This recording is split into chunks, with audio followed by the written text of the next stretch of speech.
Hello, everyone. Omni-sensei here with What If I Was Sukuna's Reincarnation in DC Verse, Part 2. If you enjoy this content, please smash the like button. If you haven't already, please subscribe to the channel. Don't forget to check out the original story linked in the description. I hope you enjoy listening to it. What?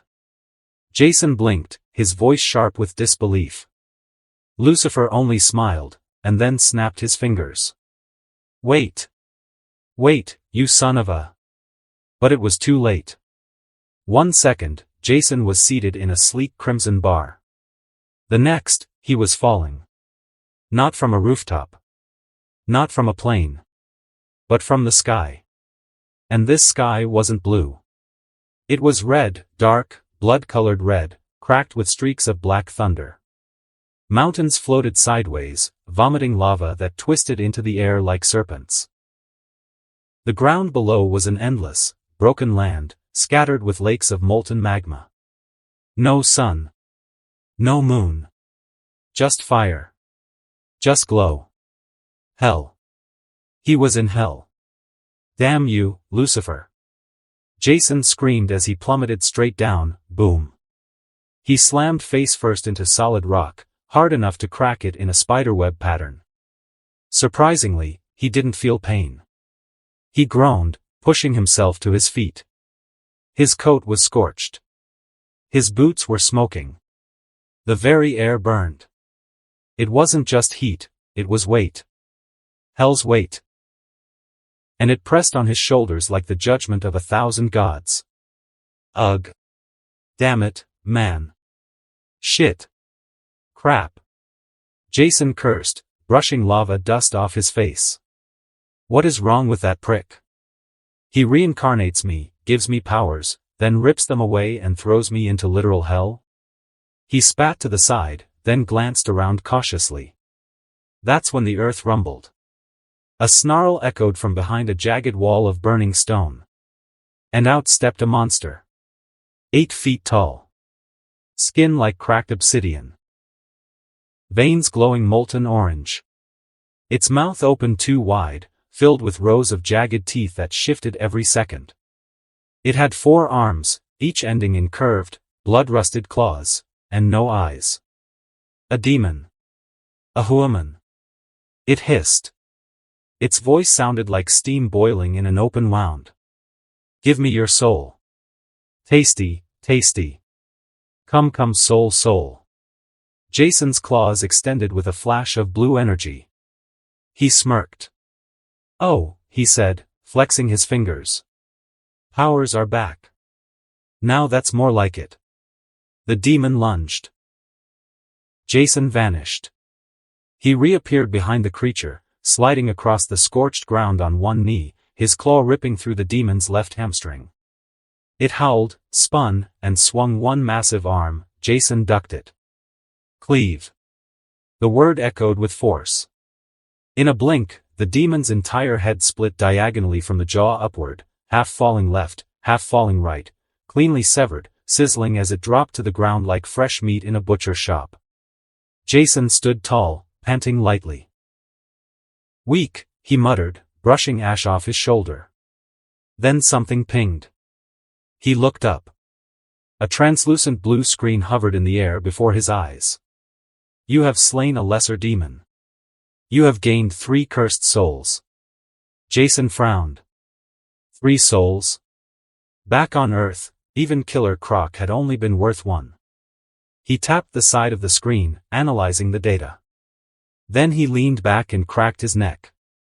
So that's what that bastard meant. He muttered, eyes narrowing. That's why he threw me in here. His clawed hand clenched into a fist, cursed energy swirling faintly. Well, all right. Still a dick move. But fine. Jason turned, facing the burning horizon where shadows moved in the smoke. I'll clean this place out. Demon by demon. He smirked, eyes glowing faint blue. Let's see how many souls I can rack up. Over the course of an entire week, Jason had begun to truly understand this place. Hell. A realm of twisted landscapes, molten lakes, and mountains carved by screams. At first, he thought every demon he killed was worth 3 souls. But he quickly realized it wasn't that simple. No, demons didn't come with a flat value. Their worth depended on the number of human souls they had devoured. And those souls? They belonged to the damned, men and women cast into hell by divine judgment. The more they consumed, the stronger they grew. The strongest demon he'd encountered so far had 7. Jason knew because cleave, a technique that normally split heads like fruit, only managed to half-cut this one's skull before stopping mid-bone. A warning. He had only faced lesser demons so far. What would happen when he ran into a greater one? Still, what a shit time, Jason muttered, trudging across the jagged black plains toward a rocky hill. Lava glowed far in the distance, casting flickering shadows that danced like ghosts. Gotta find a way out of here, it's been a goddamn week. My family, the team, they must be losing their minds. He reached his shelter. An abandoned cave carved into one of the mountainsides. He had cleared it himself after slaying the demon inside. It wasn't much, but it was safe. And oddly enough, he didn't need food. Or water. Only occasional sleep. He sat down and pulled up his status screen with a thought. Let's see. I've been collecting quadruple the souls I normally do on Earth. His eyes scanned the stats. Souls collected, 187. To think that 150 of these souls came from hell. Thought Jason, let's level up, shall we?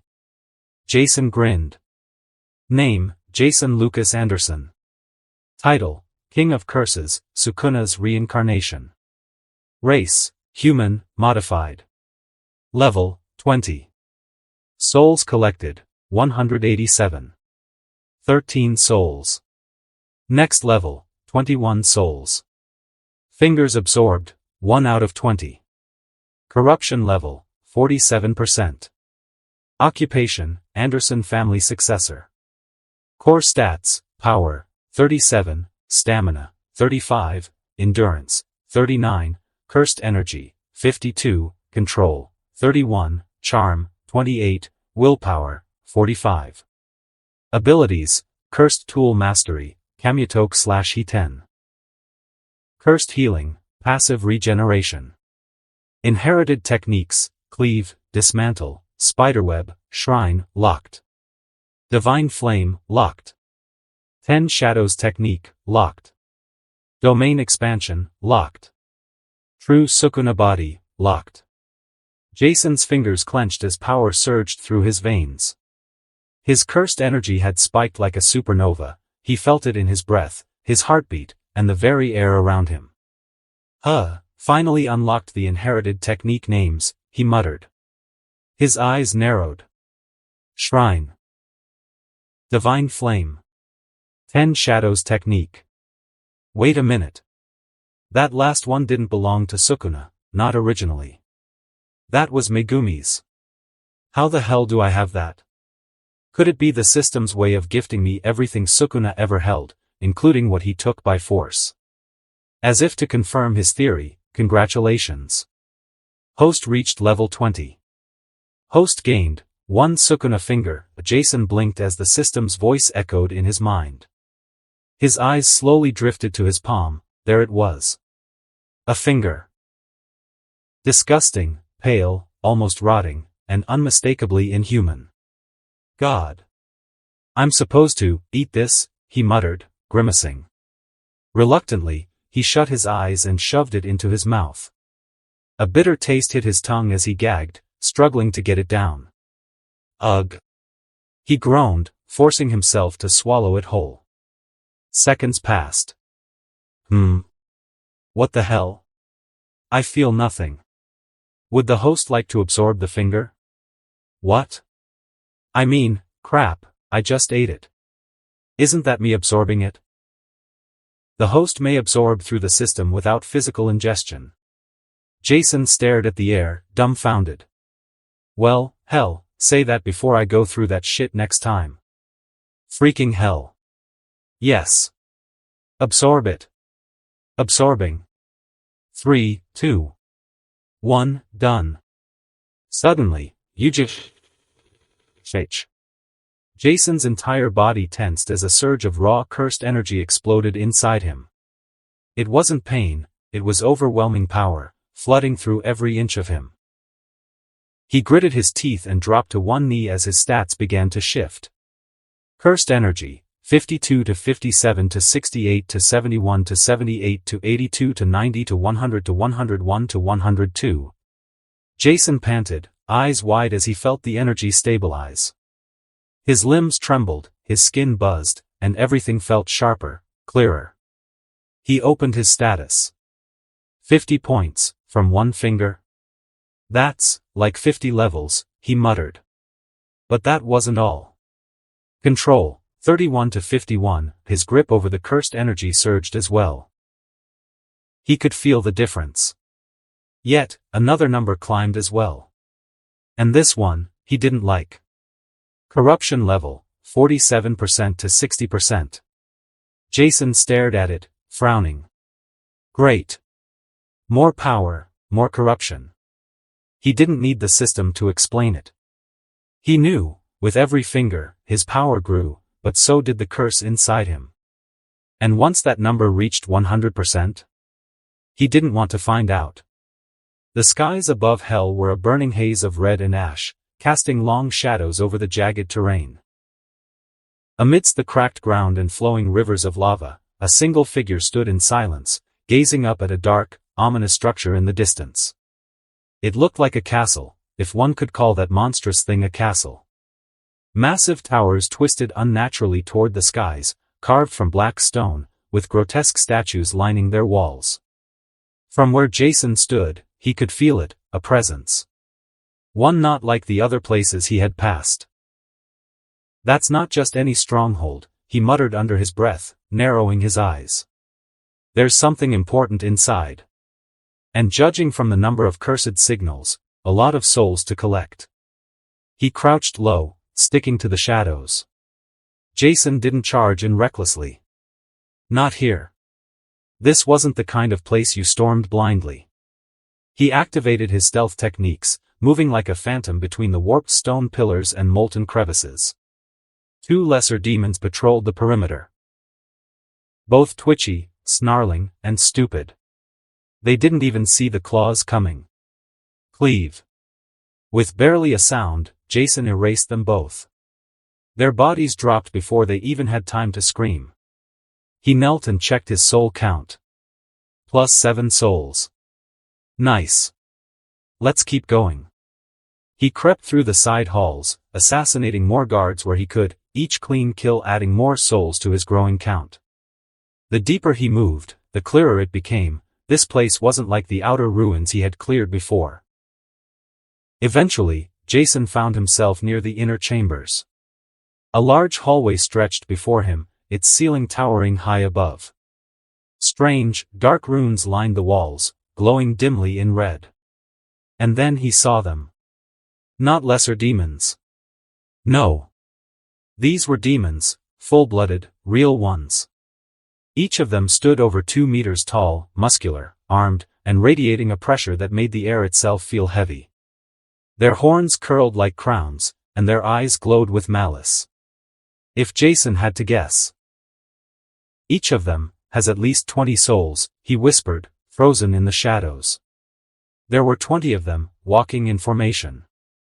10 on each side, forming 2 lines, marching in unison like soldiers.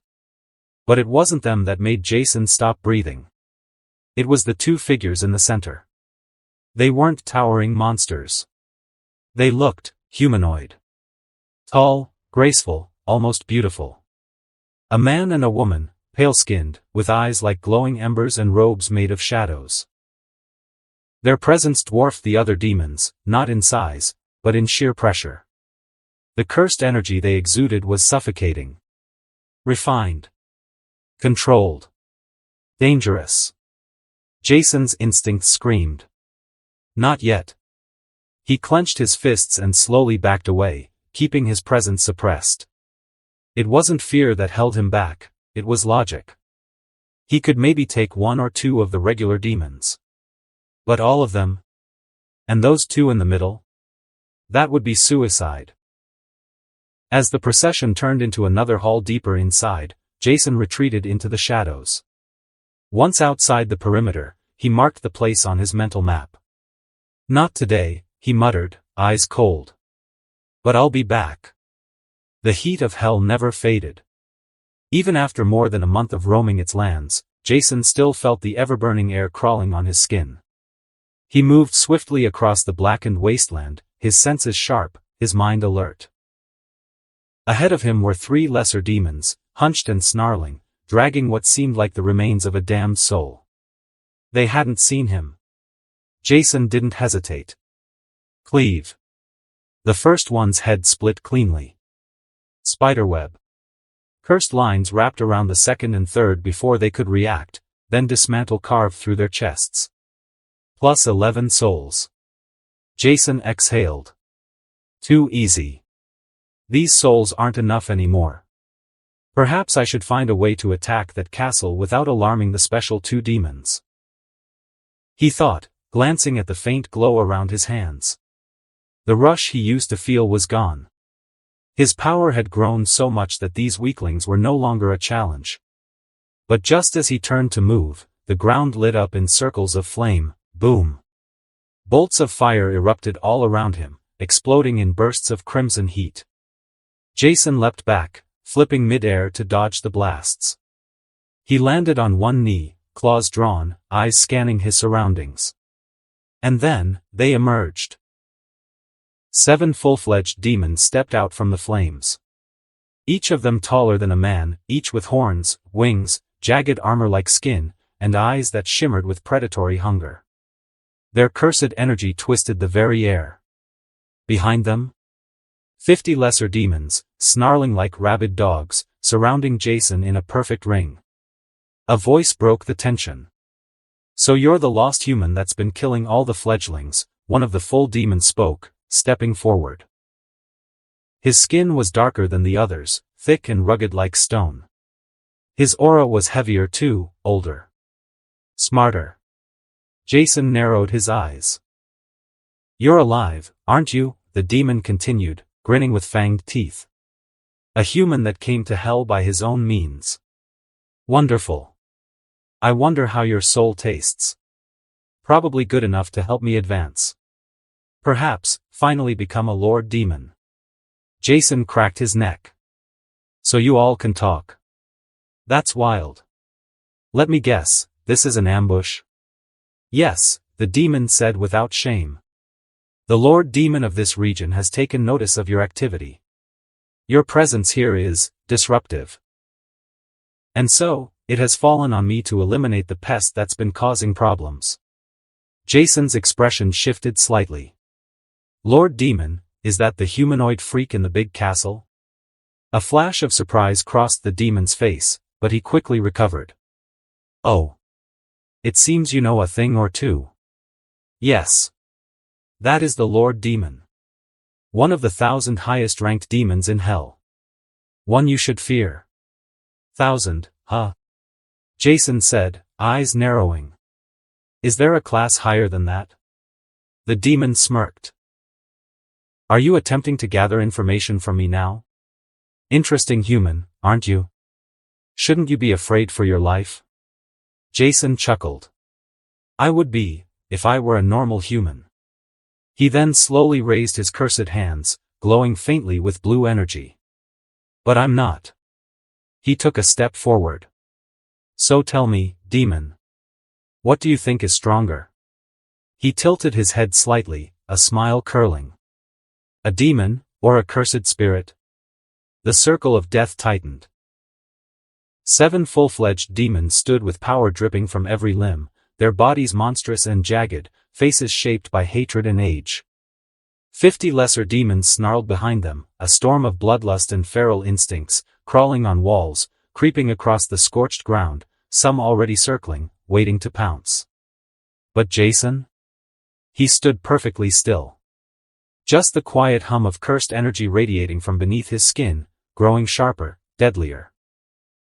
He took a single breath, eyes scanning every movement. Lesser demons will come first. Feral. Stupid. But coordinated. They'll rush in waves. The big ones will wait until I'm tired. Good. Let them watch. The first lesser demon leapt. Jason didn't move. His finger twitched. Dismantle. A thin, near-invisible slash ripped the demon from jaw to pelvis. Before the gore even hit the ground, Jason spun into a roll to the left, dodging two more that lunged from behind. He swept his leg low. One tripped. The other dove into the arc of a glowing claw. It didn't scream. It never had the chance. Jason flowed forward like water, his movements like a dance, but every step left blood behind. A claw to the throat. A finger flick that sent cursed energy into a skull, imploding it from within. He ducked under a pounce and kicked off a wall, flipping high into the air, mid-air slicing 5 approaching demons with spiderweb, cursed strings cutting limbs like paper.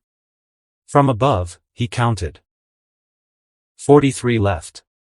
He dropped like a spear, feet first into a lesser demon's face, snapping its skull.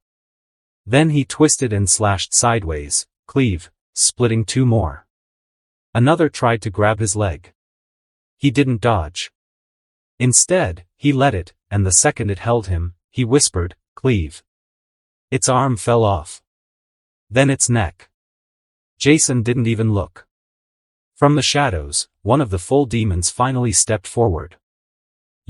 What are you?" it snarled, voice rumbling like thunder. Jason smiled, breathing lightly. "Just someone who doesn't belong here." 6 lesser demons charged from behind. Jason didn't turn. Dismantle lashed in a wide arc, their legs went first. Then he pivoted and slammed his foot on the head of the closest crawling one. 32. He dodged a barrage of fireballs without looking, his senses stretching through the cursed energy in the air like radar. 1, 2, 3 fireballs, then silence. The moment he predicted, he leapt sideways and slammed his elbow into the jaw of a demon mid-pounce. "I know your rhythm now." Another wave came, 10 strong this time, trying to surround him. Jason grinned. He ran toward them. At the last second, he bent low and planted his hand on the ground. Spiderwebs burst in every direction, threads lacing through throats, limbs, and jaws. He pulled his arm once. 9 heads dropped like fruit. The last one screamed, only for Jason to snap its spine with a kick. The talking demon growled again. "You fight like a cursed thing. Like a witch, what are you?" Jason's hand glowed faintly, then he clenched it. "Stronger than you." The demon hissed. "You mock the lords of hell, mortal?" Jason laughed, sharp, cold, tired. "No. I kill them." And the second wave began. 4 of the 7 full demons now charged him. They were not like the lesser ones. Bigger. Faster. Smarter. Their movements were coordinated. One spat acidic mist, and another struck from above with a chain-blade tail. The third warped the air, distorting light, while the fourth came charging with brute strength. Jason exhaled and braced his stance. "Let's test the theory." The acid came first. He sidestepped and pulled one of the dying lesser demons into its path. The corpse melted instantly, the distraction giving him a second to slide under the charging brute, launching Dismantle into its calf. It buckled, he jumped, twisted mid-air, and landed on its back. Then, cleave. Its head didn't split cleanly, it was too thick. But it cracked. Jason jumped off before the others reached him, landing in a crouch and immediately rolling away as chains whipped past where he'd been. 1 almost down. 3 pressing hard, they surrounded him. Blades. Fire. Acid. Warped curse techniques that blurred their hands and attacks. Jason moved with elegance. Ducking one, letting the other graze his shoulder so he could land a punch on the chain demon's jaw. His other hand snapped out, cursed claws slashed across a face. But it was too much. Too many angles. Too many sharp movements. He backed away, cursed energy flickering. TCH, time to call in a friend. He extended his hand. Kamyatok. The sky darkened instantly. From thin air, a weapon materialized in his palm, the Vajra. Ancient. Hungry. The moment it touched him, the atmosphere around him snapped with tension. The demons hesitated. Jason raised it skyward. A bolt of divine lightning fell. Not from the clouds, from the cursed heavens above hell itself. It crashed into the acid demon, melting its entire body into ash. Jason's eyes gleamed. One down. He swung Kamyatok once, a wave of electrified cursed energy swept the battlefield, slicing the second demon and electrifying the third. He didn't give them time to react. Spiderweb into cleave. 2 more demons fell. 3 left.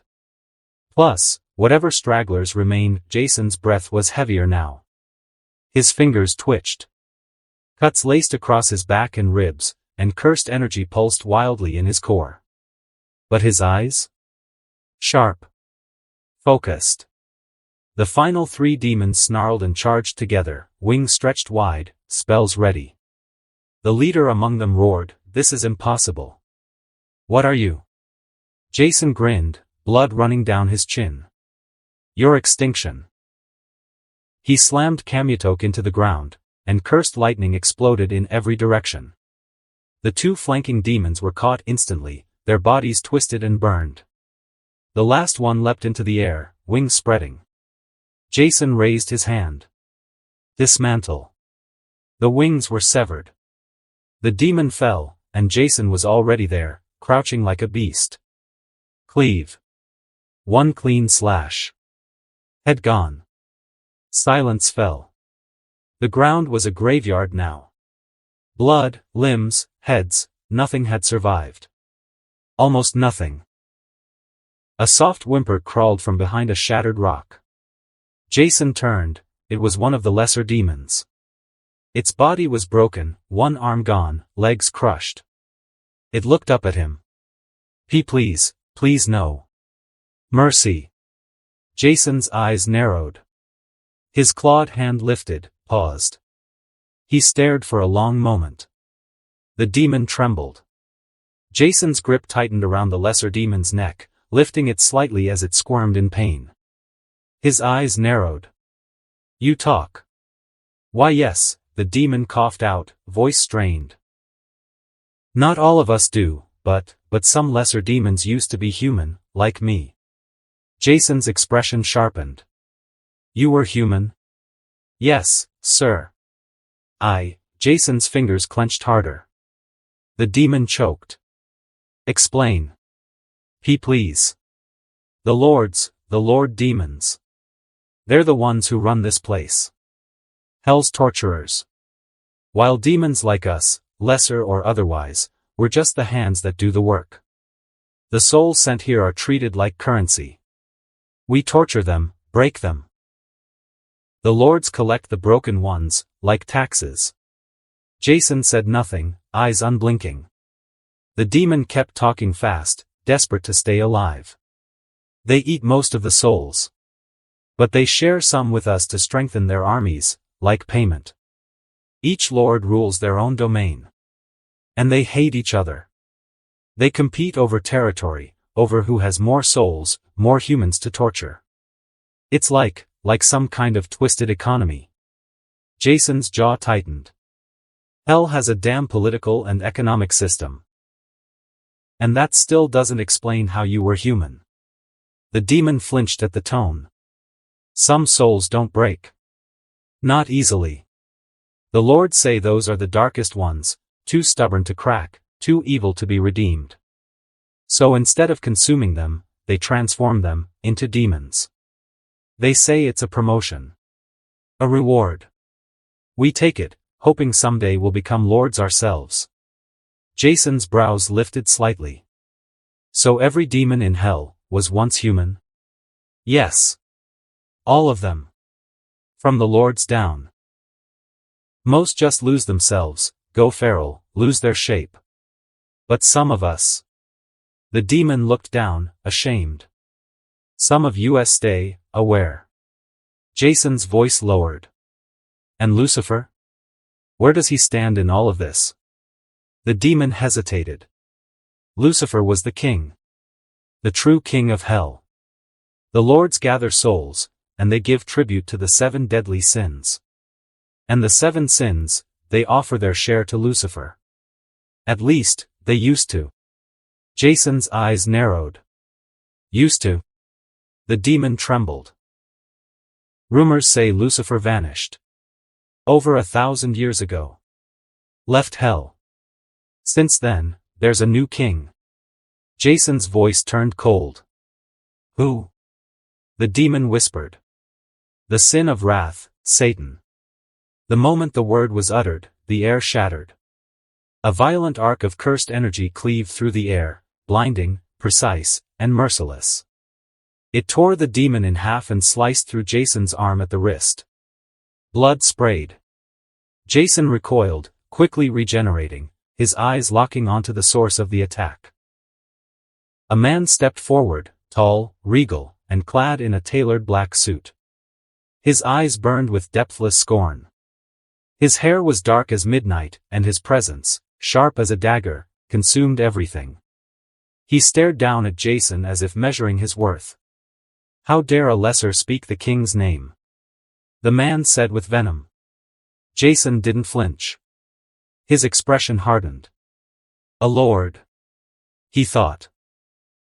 Jason's severed hand regenerated instantly, the flesh knitting itself back together with a hiss of cursed energy. He stood tall, crimson eyes narrowing as the flames behind him flickered in the heat of battle. He turned slowly, scanning the space, then spoke coolly, controlled. Are you a lord? But before the last syllable even left his lips, he was already moving, because 4 razors of pitch-black energy screamed toward him from separate directions. Jason twisted his body midair, narrowly slipping past the first. The second grazed his cheek. The third missed by a breath. The fourth carved through the stone behind him as he flipped backward, landing in a crouch. Don't talk to me, human trash, the Lord Demon spat, stepping forward with quiet authority, his steps light but deadly. Jason clicked his tongue, figures. The demon vanished, and reappeared a heartbeat later right in front of Jason, his hand plunged forward like a dagger. Jason caught the movement just in time, barely weaving left. In the same motion, his claws slashed out in a counter, dismantle carved through air, but the Lord dodged cleanly and retaliated with a blast of cursed force to Jason's chest. Jason flew back several meters, smashing against a pillar of cracked obsidian. The impact left dust swirling around him, but he pushed off it mid-flight, flickered forward in a burst of cursed energy and appeared behind the Lord. Cleave. His voice echoed with a weight that sliced the very atmosphere. A cross-shaped arc of cursed energy split forward. The Lord twisted, taking the blow across his torso. Jason saw the flesh part. A clean hit. But in less than a second, it sealed shut. No wound. No pain. Jason's eyes narrowed. You heal. Fast. I transcend you, the demon answered simply, and then he was moving again. For the next 10 seconds, it was pure chaos. Each of the Lord's slashes was a feint, hiding the next attack that would follow from a blind angle. As Jason clashed with him up close, parrying, flipping over him, launching kicks and clawed slashes from impossible angles, he felt the difference in their level. And it wasn't just power. It was precision. The Lord's slicers, dark waves of energy, ripped through the battlefield, each from a new direction, as if space itself was turning against Jason. They tore through terrain, forcing Jason into defensive flips, rolls, and narrow air dodges using spiderweb, his movement technique, stringing himself between falling debris to vault across surfaces midair like a cursed acrobat. But even his spiderweb couldn't always save him. One slicer carved a thin line across his thigh. Another cracked into his shoulder and forced him to the ground. He landed in a skid, then launched again, panting. His cursed energy was leaking faster than he liked. Still, Jason smiled, blood on his lip. Gotta admit, he muttered, I've missed this feeling. The Lord Demon was already chanting, hands raised. Jason didn't give him the chance. He slammed his hands together and summoned Kamutok. In a flash of cursed lightning, the Vajra appeared. A three-pronged cursed tool, forged in golden fire, its tip surging with streaks of electric fury. Jason hurled it forward like a bolt, lightning exploded in a dome as it struck near the demon, forcing him to leap back. But Jason was already there, stepping through the burst. Fist met cheek. Claws met ribs. Spiderweb wrapped around the demon's leg, but the Lord burned through it with a pulse of raw heat. Jason dropped into a crouch, dismantle in a perfect arc, and took off the Lord's arm. A direct hit. He grinned, until the arm regrew midair. TCH, this regeneration is bullshit. The Lord slowed his movements, lips curled in a smirk. You're not normal. You feel like a new Lord, he said. But you're not demonic. Not truly. Jason said nothing. The Lord raised both hands. Cursed wind whipped around the battlefield as purple flames began to swirl into existence. Unnatural, like something born from cosmic hatred. Jason's instincts screamed. A dome of fire rose around them, sealing them both inside. Then, 9 balls of hellish purple fire floated behind the Lord in a wide crescent, each one pulsing. They formed a smile behind him. Jason's eyes widened. What the hell is this? The Lord Demon's tongue shifted, speaking in a language not meant for mortal ears. HRL Yep FPGJNJVs Molly, DMJHLI Ianbel. The soul-burning flames, Dante's smile. The 9 orbs ignited brighter, then launched, one after another, fire screaming toward Jason with deadly intent. The first Jason dodged by rolling. The second he caught a glimpse of and sidestepped. The third missed, barely.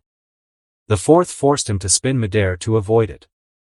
The fifth grazed his hip, igniting a spark of purple across his flesh. TCH. The sixth scratched down his arm. Jason screamed as pain stabbed deep, not into his body, but his soul. Graph. The seventh collided with his stomach. Jason convulsed. His knees buckled. Not from blood. From pure spiritual agony. "Ah!" he roared, collapsing. The eighth missed only because he was already falling.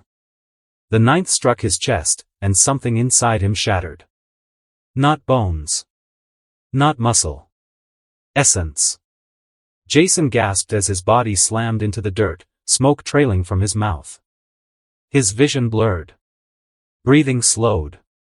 Every nerve in his body screamed, but not from normal pain. This wasn't just physical. It felt like his very soul was unraveling. He clawed at the ground, dragging himself upright. The Lord Demon laughed, cold, measured. To survive soul destruction. How interesting, he said. Jason barely managed to stand. One hand to his chest, the other trembling with residual lightning from Kamutok, still flickering weakly in his palm. Most humans, they shatter under one hit, the Lord continued. But not you. I could forge you. Make you mine. You would rise above all. Maybe even become stronger than me someday. He stepped forward. But that's exactly why I must destroy you. The flames rose again, a fresh spell forming behind him. Jason's knees bent slightly, blood dripping from his nose, eyes wild, mind racing. A soul attack, how do I even? Thought Jason's body was broken. Soul frayed. Breath shallow. He could barely feel his fingers. The pain from the soul attack still echoed through every nerve. His knees threatened to buckle again, and the ringing in his ears refused to fade. And yet, he stood. Glaring ahead.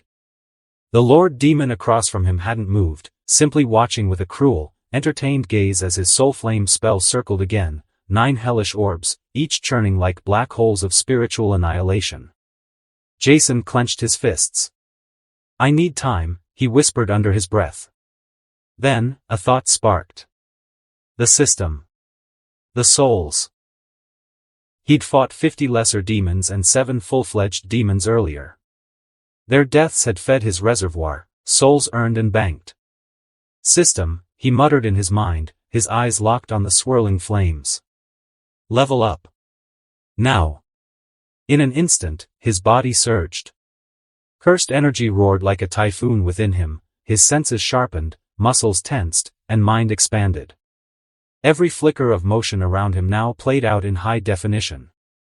Even the flickering embers in the wind moved in slow motion. He felt it, the increase. Speed, power, control. Everything jumped. A second too late would have meant death. But now? Now he was faster. As the first barrage of 9 soul-consuming flames screamed toward him, Jason's foot slid back. He weaved through the gaps like a phantom, body contorting midair, flipping, dashing, diving, and pivoting between bursts of fire. Each flame passed within inches of his body, but none touched him. He landed in a crouch, skidding back through broken rock, panting. "Ho! Looks like you've gotten faster," the Lord Demon mused, standing untouched atop his infernal platform. A wide grin spread across his face, demonic fangs glinting. "Interesting. You are indeed worth it. I haven't had this much fun in a battle in centuries." Jason wiped blood from his lip but said nothing. Then, as if rewarding himself for the spectacle, the Lord raised both arms. 5 rings of cursed fire bloomed behind him. Each one formed 9 soul flames. Jason's pupils shrank. 45. Flames detonated toward him in synchronized waves. Jason's body vanished in a flicker, his movement skill spiderweb dragging him along threads of cursed energy as he danced between stone and fire, flipping above arcs of flame, diving through the chaos. Can't block them. Too many. Keep moving. Keep moving, each flame passed with burning fury. The 12th grazed his shoulder. The 20th skimmed his side. By the 34th, Jason had sweat dripping from his temple, lips curled in frustration. He landed on one knee, panting. Even enhanced, this wasn't sustainable. The Lord laughed, amused. "Are you going to dodge forever, Jason's head twitched toward the sound. "I'm getting bored," the Lord continued. "You made me interested for a moment, but now all I see is you being too afraid to face me." He spread his arms wide, and behind him, one new ring of fire formed. Only 9 flames. But they were larger than before. The heat alone twisted the very air. Their color had shifted, from burning purple to bottomless, abyssal black. Jason's eyes widened. Something inside him screamed. The Lord's tongue danced again, darker now, thick with malice. HRL yep FPGJNJV's bmali. Baml DMJHLI Ianbal. The soul-burning flames, ultimate Dante's smile. The 9 black flames hovered, thrumming with power. Jason stood, heart pounding. "All right," he whispered. "I guess I have to risk it." He extended his left hand. Then his right. His fingers slowly pulled apart, each one glowing red, burning like molten metal. From his 2 left fingers, flame began to gather, swirling and rising in a quiet spiral. On his right, his hand drew back, shaking slightly, as the cursed energy focused into a single point between his thumb and middle finger. The flames twisted tighter. Hotter. Fiercer. The wind around him stilled. A single arrow, an arrow of red flame, was forming. It sparked. Then raged. And as the final shape took form, Jason's body radiated heat so intense, the ground beneath him cracked. The 2 fingers on his left hand served as the arrowhead. He drew back. Eyes shut. The black flames surged forward, coming for him. The Lord Demon laughed. "Flames? Foolish. We are demons. Flames have no effect on us." Jason's eyes snapped open. Twin red irises locked onto the incoming inferno. Fuga. Time stopped. The air hummed with divine resonance. And Jason whispered, his voice low and resolute, "Divine flame." The arrow was loosed. It didn't fly. It didn't soar. It burned. In the instant it left Jason's hand, everything changed. The battlefield was consumed in crimson glory, a piercing beam of divine fire, twisting and roaring, cutting through existence like a blade of judgment. It met the 9 black soul flames. There was no clash. No impact. They were erased. Burned away as if they had never existed. The fire kept going. It struck the Lord Demon. He didn't scream. He didn't move. Because he didn't have time to react. His body began to burn, from the inside out. First the skin. Then the bone. Then the soul. And in that final moment, as his form was consumed by the divine flame, something ancient stirred inside his fading mind. A memory, buried so deep it had long since become a scar carved into his existence. The first day he descended into hell. The first time he felt the fire. Not any ordinary flame. But the white flames of Lucifer. Agonizing. Unrelenting. Unholy. They weren't meant to kill. They were meant to teach despair. The pain had never left him. No matter how powerful he became, no matter how many souls he devoured, that flame had haunted every shadow of his being. And now. This flame, Jason's flame. It was the same. No. It was worse. Unlike Lucifer's torture flames. The divine flames aren't meant to torture, instead they are meant to kill. Jason stood in the crater of scorched stone, breath heavy, skin charred at the edges, eyes gleaming with raw power. His whisper drifted through the rising heat. "Yeah. Divine flame works," said Jason as he fell on his back. Passed out, Jason woke up a few hours later, his body still aching and sore. The softness beneath him made it clear he was in a bed. He blinked a few times, trying to focus. The place looked like an ordinary apartment, the kind you'd find in any city. But the air, the aura, he could still feel it.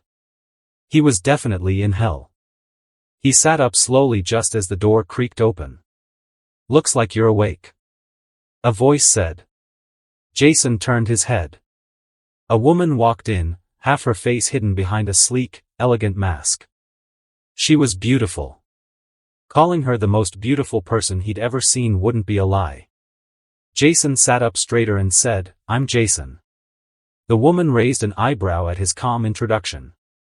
"Well, who are you?" he added. She smirked. Well, interesting human, aren't you? You see me, and you're not even the slightest bit afraid I'll kill you?" Jason shrugged. "Worried? Why would I be? I woke up in your bed. If you wanted me dead, I wouldn't be here right now." Her smirk deepened. "That is true. Fine, I'll humor you." She stepped forward with confidence. "My name is Mazikeen. Queen of Hell, formerly. Before my dear husband left me, and this place." Jason's eyes narrowed slightly. "So, you're Lucifer's wife?" "Yeah, it seems legit with all that demonic aura around you. You can sense it?" "Interesting." Jason nodded. "Yeah. So why am I alive? Is there a reason I should kill you?" "I figured the demons and that Lord Demon I killed were yours. Thought you'd be looking for revenge or something." Mazikeen laughed, an elegant, cold sound. "Oh please, darling, this is hell. No one here is loyal to anyone." She pulled out a chair and sat, crossing one leg over the other. "But I am curious about something." Her eyes locked onto him. "You smell like him. Lucifer." Jason tilted his head. "Well, I met him a month or two ago. Honestly, I've lost track of time since he sent me here." Her gaze sharpened. "Interesting. A human who caught his attention." She paused, then added, Just so you know, the smell seems only about a week old. Jason blinked. Impossible. I swear I've been here for at least a couple weeks. Mazikeen waved it off. This is hell. Time doesn't flow right here. It's part of the torture. Your mind loses track. Jason sighed and leaned forward. So what now? I'm sending you back to Earth, she said casually. Can't have a human like you running around here, especially one favored by Lucy. The sins would tear you apart. Jason perked up. Finally. I've been looking for a way out. Sit back and relax. I'll call in an expert who can show you the way. An expert? Jason asked, raising a brow. She smiled as she stood. Yes. He goes by the name John Constantine. So why did Lucifer leave? Jason asked, walking beside her through the obsidian corridor. Mazikeen didn't even look at him. Just because I'm helping you get out doesn't mean we're friends, little boy. Don't ask questions you're not entitled to. Jason smirked. Well, since you're helping me, I'll toss you a bone. I'll tell you what I know about Lucifer. That caught her attention. She glanced at him. I was going to ask, but I doubt you know much. Lucy doesn't even tell me what he's thinking half the time. Yeah, probably, 'cause you're the wife. Jason shrugged. Me? He dropped his existential crisis on my lap. She snorted. Existential crisis? Lucifer? The son of God? The king of hell? Don't make me laugh. You should have seen it, Jason muttered, gaze distant. Not sure exactly what he saw, but apparently, it shook him. Bad. Made him think that he and his dad were small. She stopped. Small? She echoed, frowning. You're taking this joke too far. God and Lucifer are the strongest beings in existence. Jason turned to her, eyes sharp. That's what you think. That's what everyone thinks. But he left existence, Mazikeen. He broke through the boundary of all things, and found out that existence is a lot bigger than we thought. She didn't reply right away. Her brow furrowed. Silent. Why are you telling me this? She finally asked, voice low. Jason sighed. Honestly. I don't know. Just thought, since you said he's your husband, maybe you deserve to know. Maybe you can still reach him. Mazikeen chuckled bitterly. Lucy's always been like this. Wandering off into storms no one else can see. If he doesn't want to be found, I won't be the one to find him. She paused at a glowing rift forming ahead, a tear in reality. Looks like your ride's here, she said, stepping forward. Let's go. A sudden ripple echoed through the infernal winds of hell. Jason turned his head as the air shimmered unnaturally, warping in upon itself. From the portal that tore open in the scorched ground, two familiar figures stepped through. Both wore black. One wore a cynical smirk. The other, a disapproving frown. Constantine, Jason muttered, blinking slowly. And Zatanna. John Constantine took a long drag from his cigarette, squinting at Jason as if trying to remember whether he owed him money or had cursed him in a drunken spell gone wrong. His eyes then shifted to Mazikeen, who stood quietly beside Jason. Why the bloody hell is he here? John asked, exhaling smoke like he was allergic to subtlety. Mazikeen tilted her head, puzzled. You know him? Not really, John admitted, waving his hand casually. But word goes round. Some lunatic up top. Kills villains. Lots of M. Makes headlines. Makes enemies. You know the type. Jason rolled his shoulder with a shrug. Killing villains, huh? Doesn't sound like much of an insult. Zatanna stepped forward, arms crossed, voice sharp like frost. He's problematic. A thorn. A headache. Call it what you will. The League sees him as more of an enemy than an ally. Jason raised an eyebrow, more amused than offended. Since when was the Justice League considered villains? She frowned. Didn't answer. Thought so, Jason muttered. Just leave him in hell, Zatanna said coldly, her voice echoing in the scorching silence. Agreed, John added with a half-hearted shrug. Less paperwork for me. Jason chuckled softly and turned to Mazikeen, his voice warm with a bite of sarcasm. Looks like my own people don't want me back. But here, in hell of all places, I found more respect from the Queen herself. Mazikeen grinned, her eyes gleaming like polished obsidian. Don't let it get to your head. They're just jealous you're doing their job better than they ever could. She turned toward John, her voice casual but laced with command. Take him out of here. Back to Earth. Consider it payment. One of the many favors you owe me. Tisk, John clicked his tongue, flicking the ashes off his cigarette. Not like I have a problem with the kid, you know. The League, though? Whole different headache. He flashed a smirk at Zatanna, who rolled her eyes as she began to trace glowing glyphs in the air. A portal sparked open behind her. Why are you even here? She said, her tone dry. I opened the portal. He's the package. You're just standing there like background noise. I'm here because I'm special, John shot back, tapping his temple and winking. The portal flared with azure light.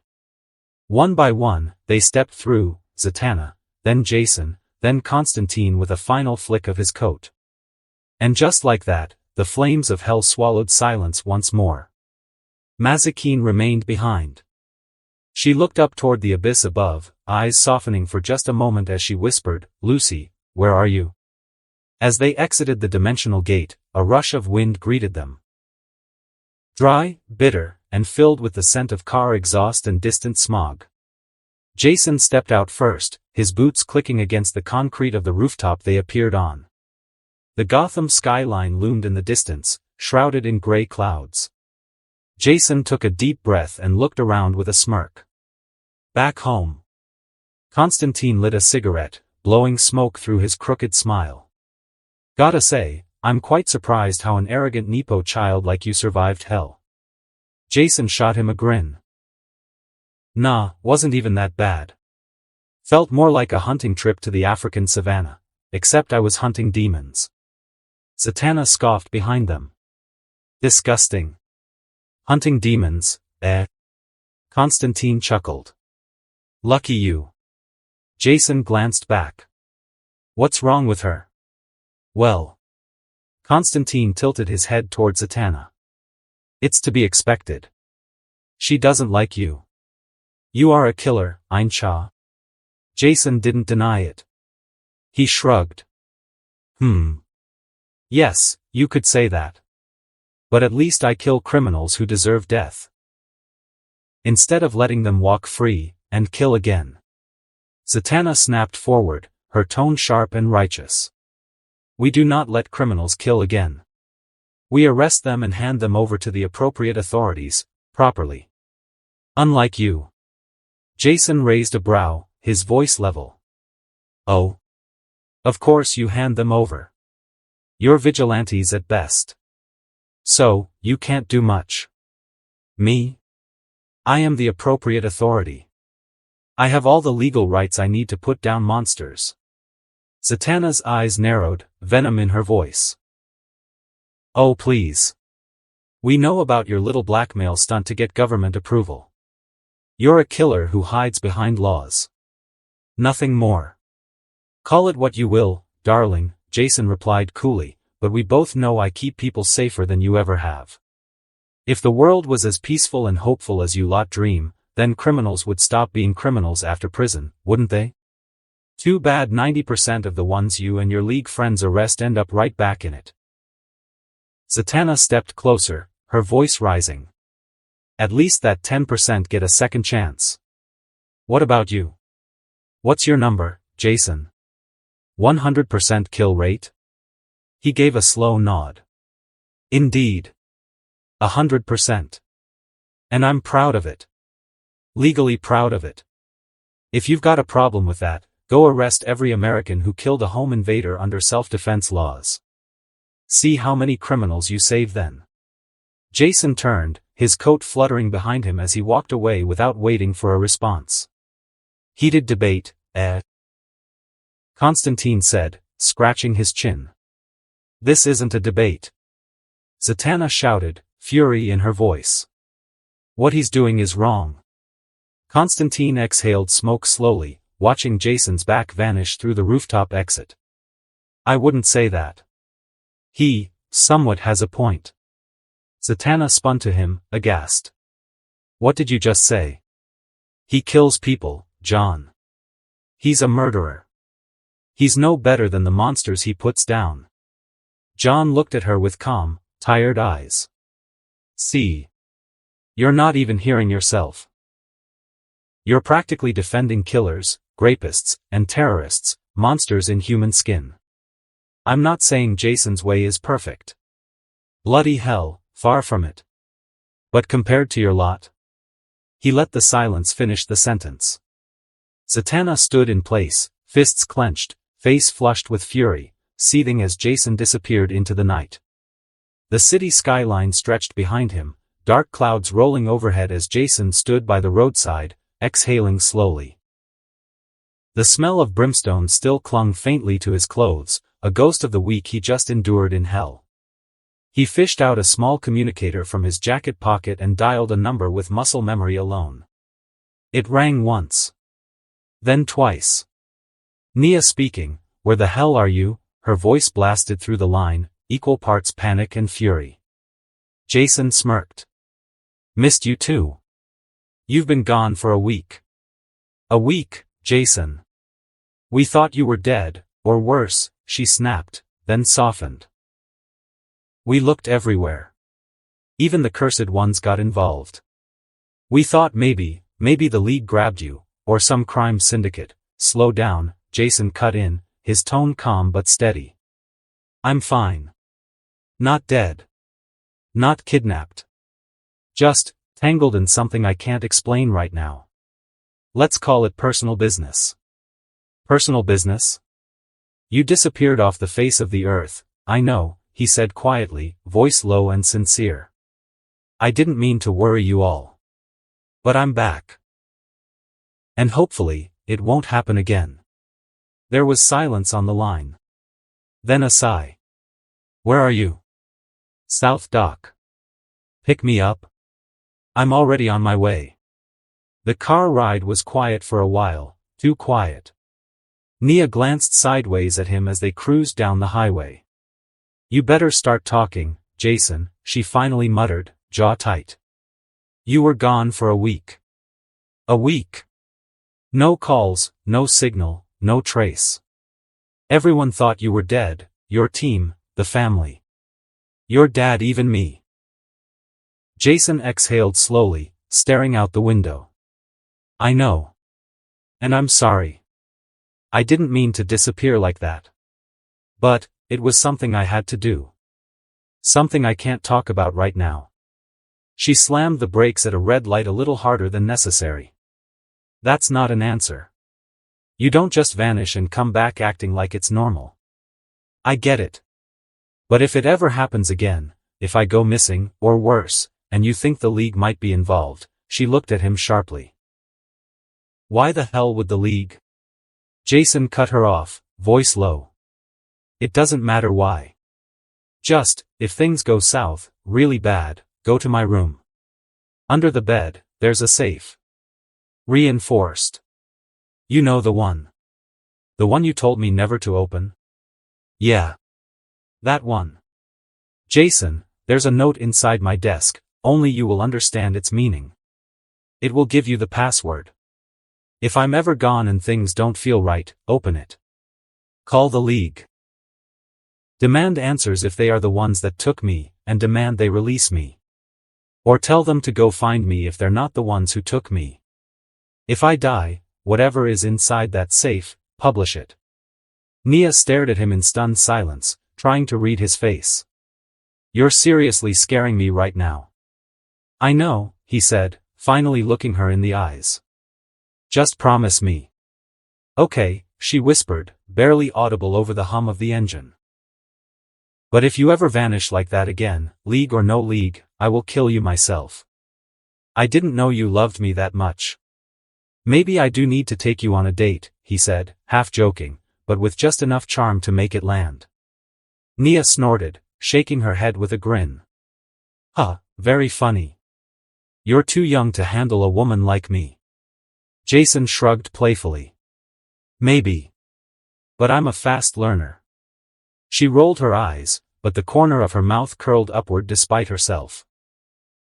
God help me, you really are back.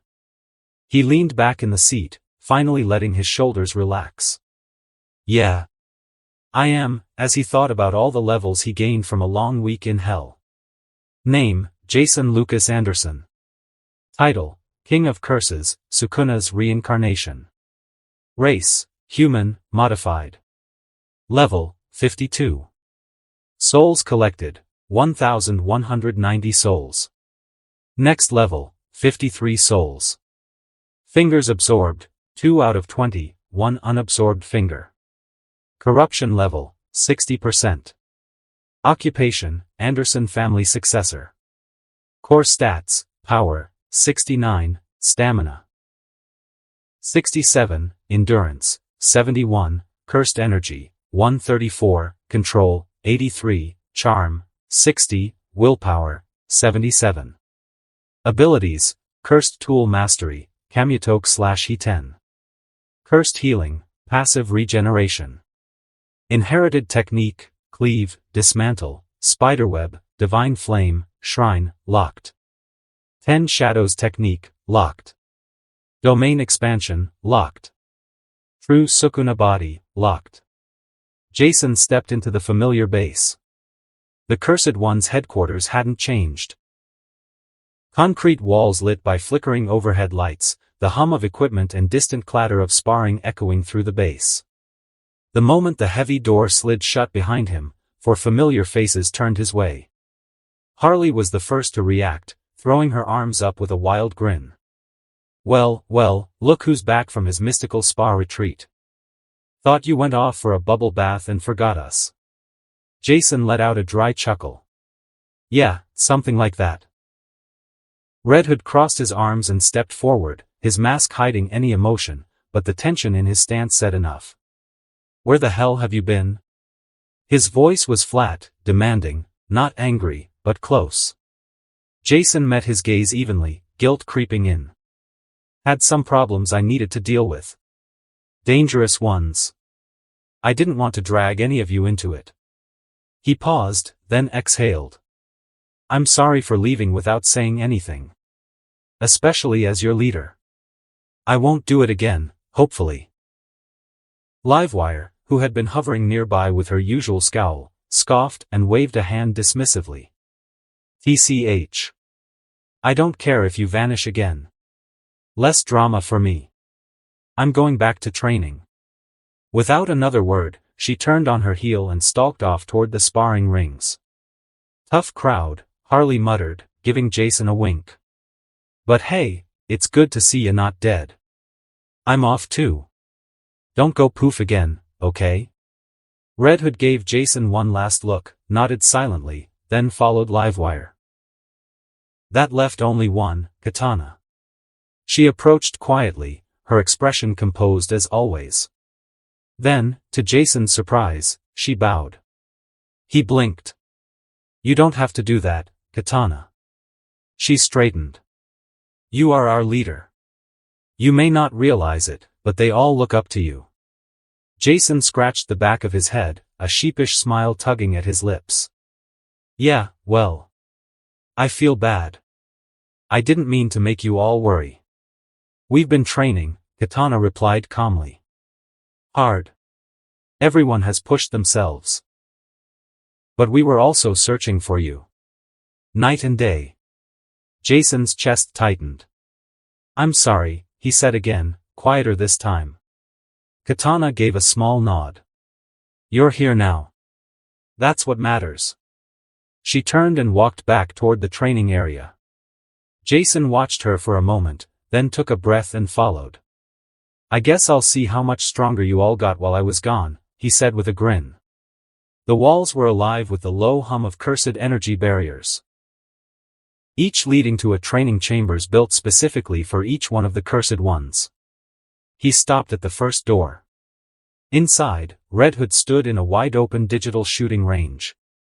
Countless targets, some cursed constructs, others high-speed dummies, flashed in and out of view. Sweat trickled down his brow, his breathing measured. He holstered his twin pistols, both modified to channel cursed energy. A new wave of dummies appeared. Jason watched as Hood narrowed his eyes. Time slowed. Bang. Black flash. Bang. Black flash. The bullets exploded forward, laced with cursed energy, but not upon firing. No, Jason saw it, Red Hood was doing the impossible. He imbued the bullet with cursed energy not when firing, but exactly when the bullet was 0.000001 seconds from impact. The second dummy disintegrated from the hit. Jason's eyes widened slightly. Red Hood let out a growl and fired a third.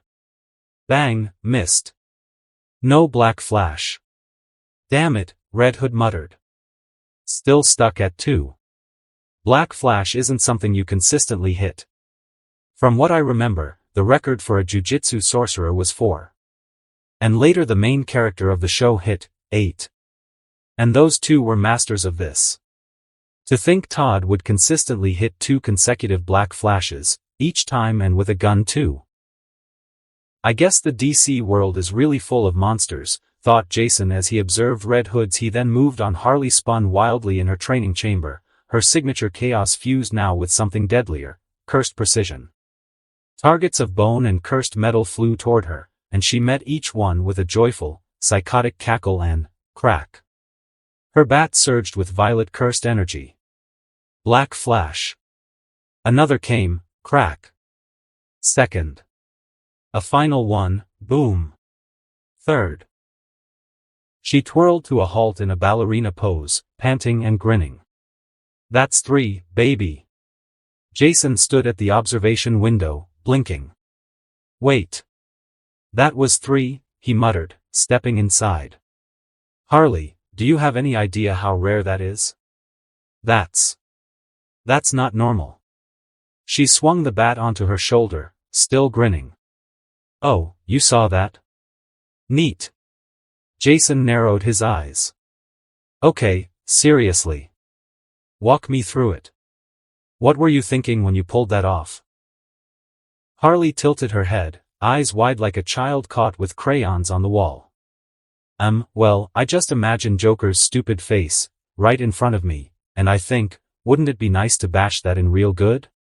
Then, wham, boom, cursed energy. Works like a charm. Jason stared. Blinked again. Then laughed, half in disbelief.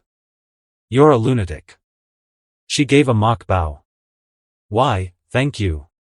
No, seriously. You're an insane genius, Jason muttered as he turned to leave, shaking his head. 3 consecutive black flashes, damn. She twirled again, humming. I'm gonna get 4 next time. Just gotta picture him smiling. That really gets me going, . Jason muttered under his breath as he exited. I need to reevaluate everything I know about black flashes. Next up was Livewire. In her chamber, electric storms surged in every direction. Livewire stood at the center of it, cursed energy crackling from her body as she absorbed and redirected power through her fingertips. She focused her cursed energy into her core, then let it surge outward. The lightning she now commanded was no longer natural, it was cursed lightning, refined and alive, burning through dummies and charged constructs like paper. Boom. Another target disintegrated. Jason observed the energy signature closely. She's stopped channeling natural electricity. Now it's cursed energy converted into plasma.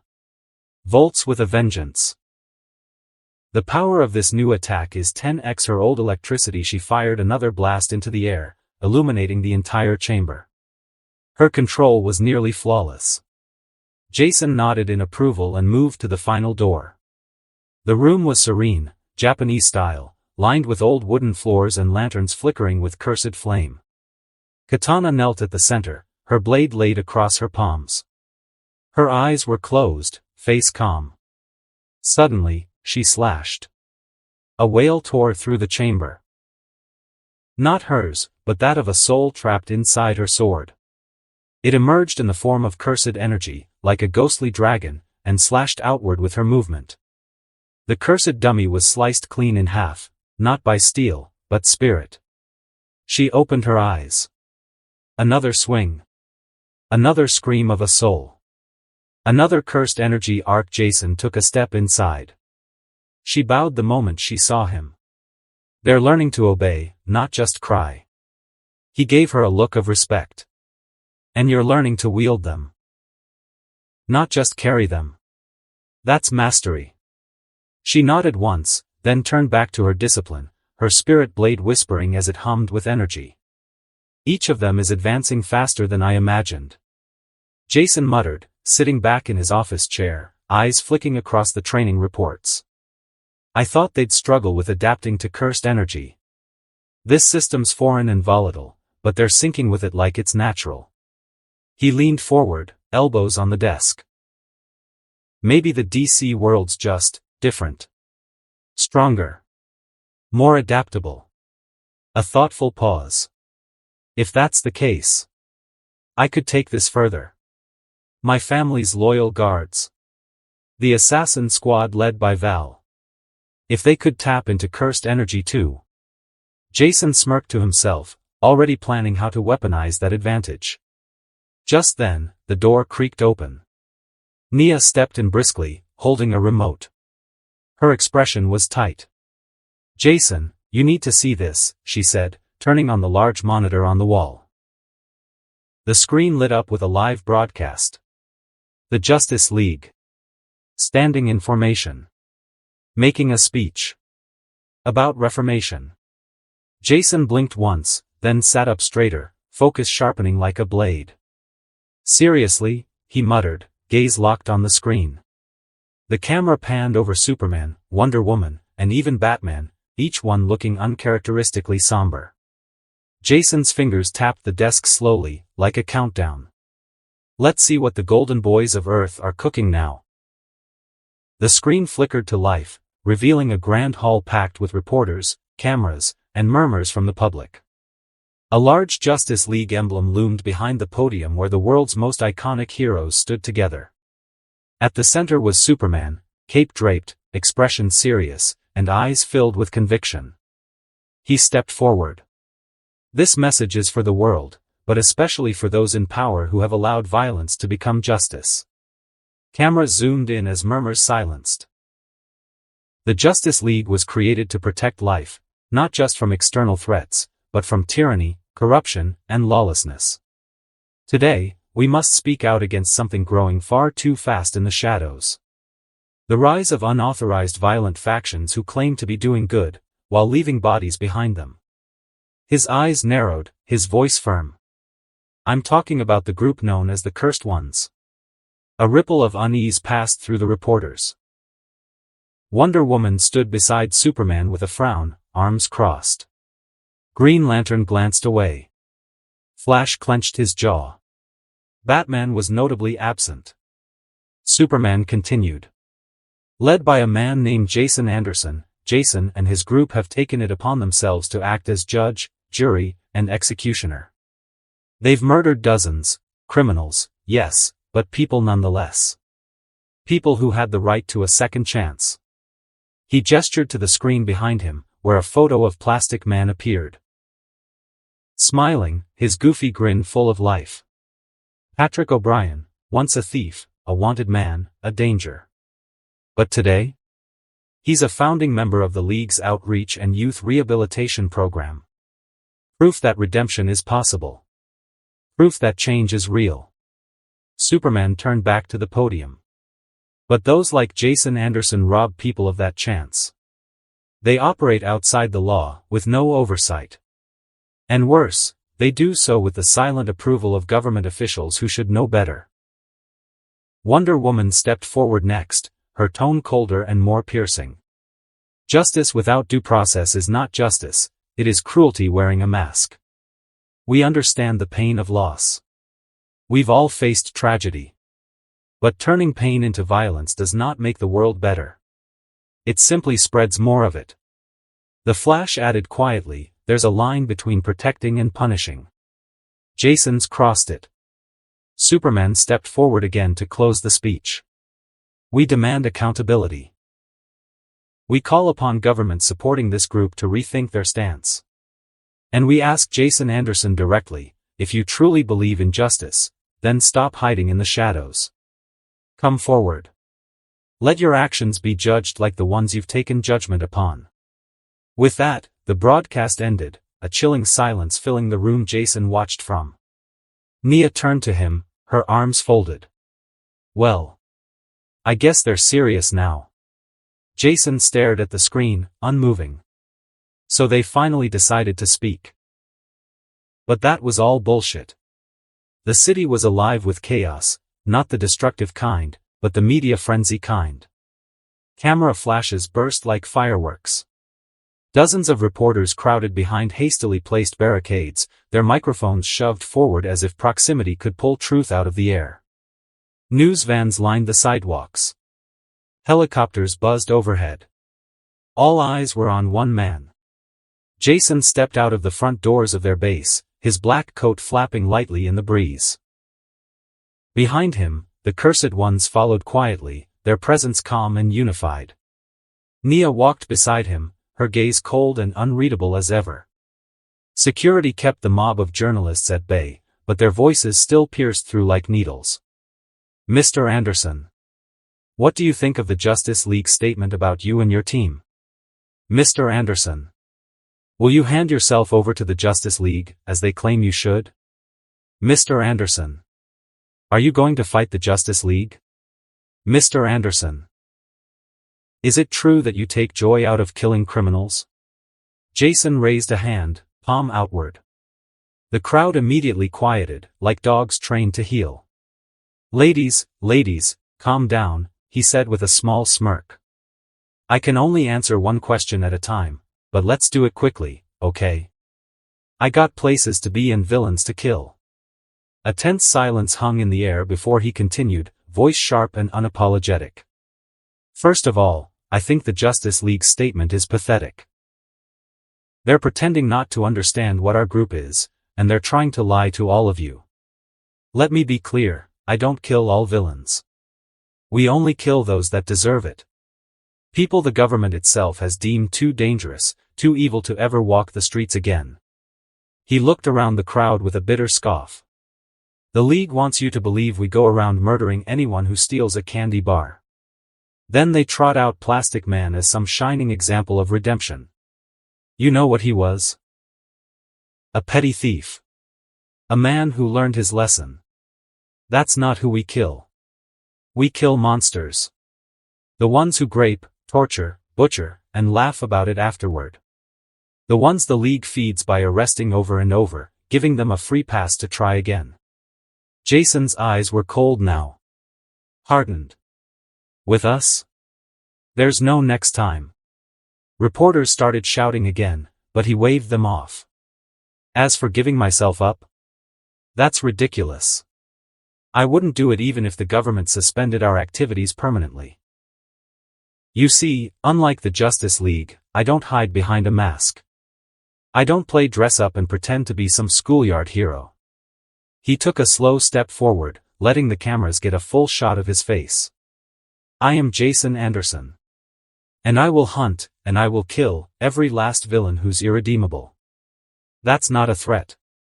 That's a promise. The crowd went dead silent for a breath.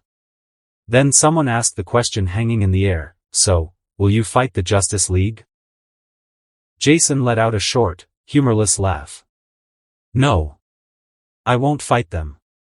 But, he tilted his head slightly, I do challenge them. A formal debate. Let's talk about it.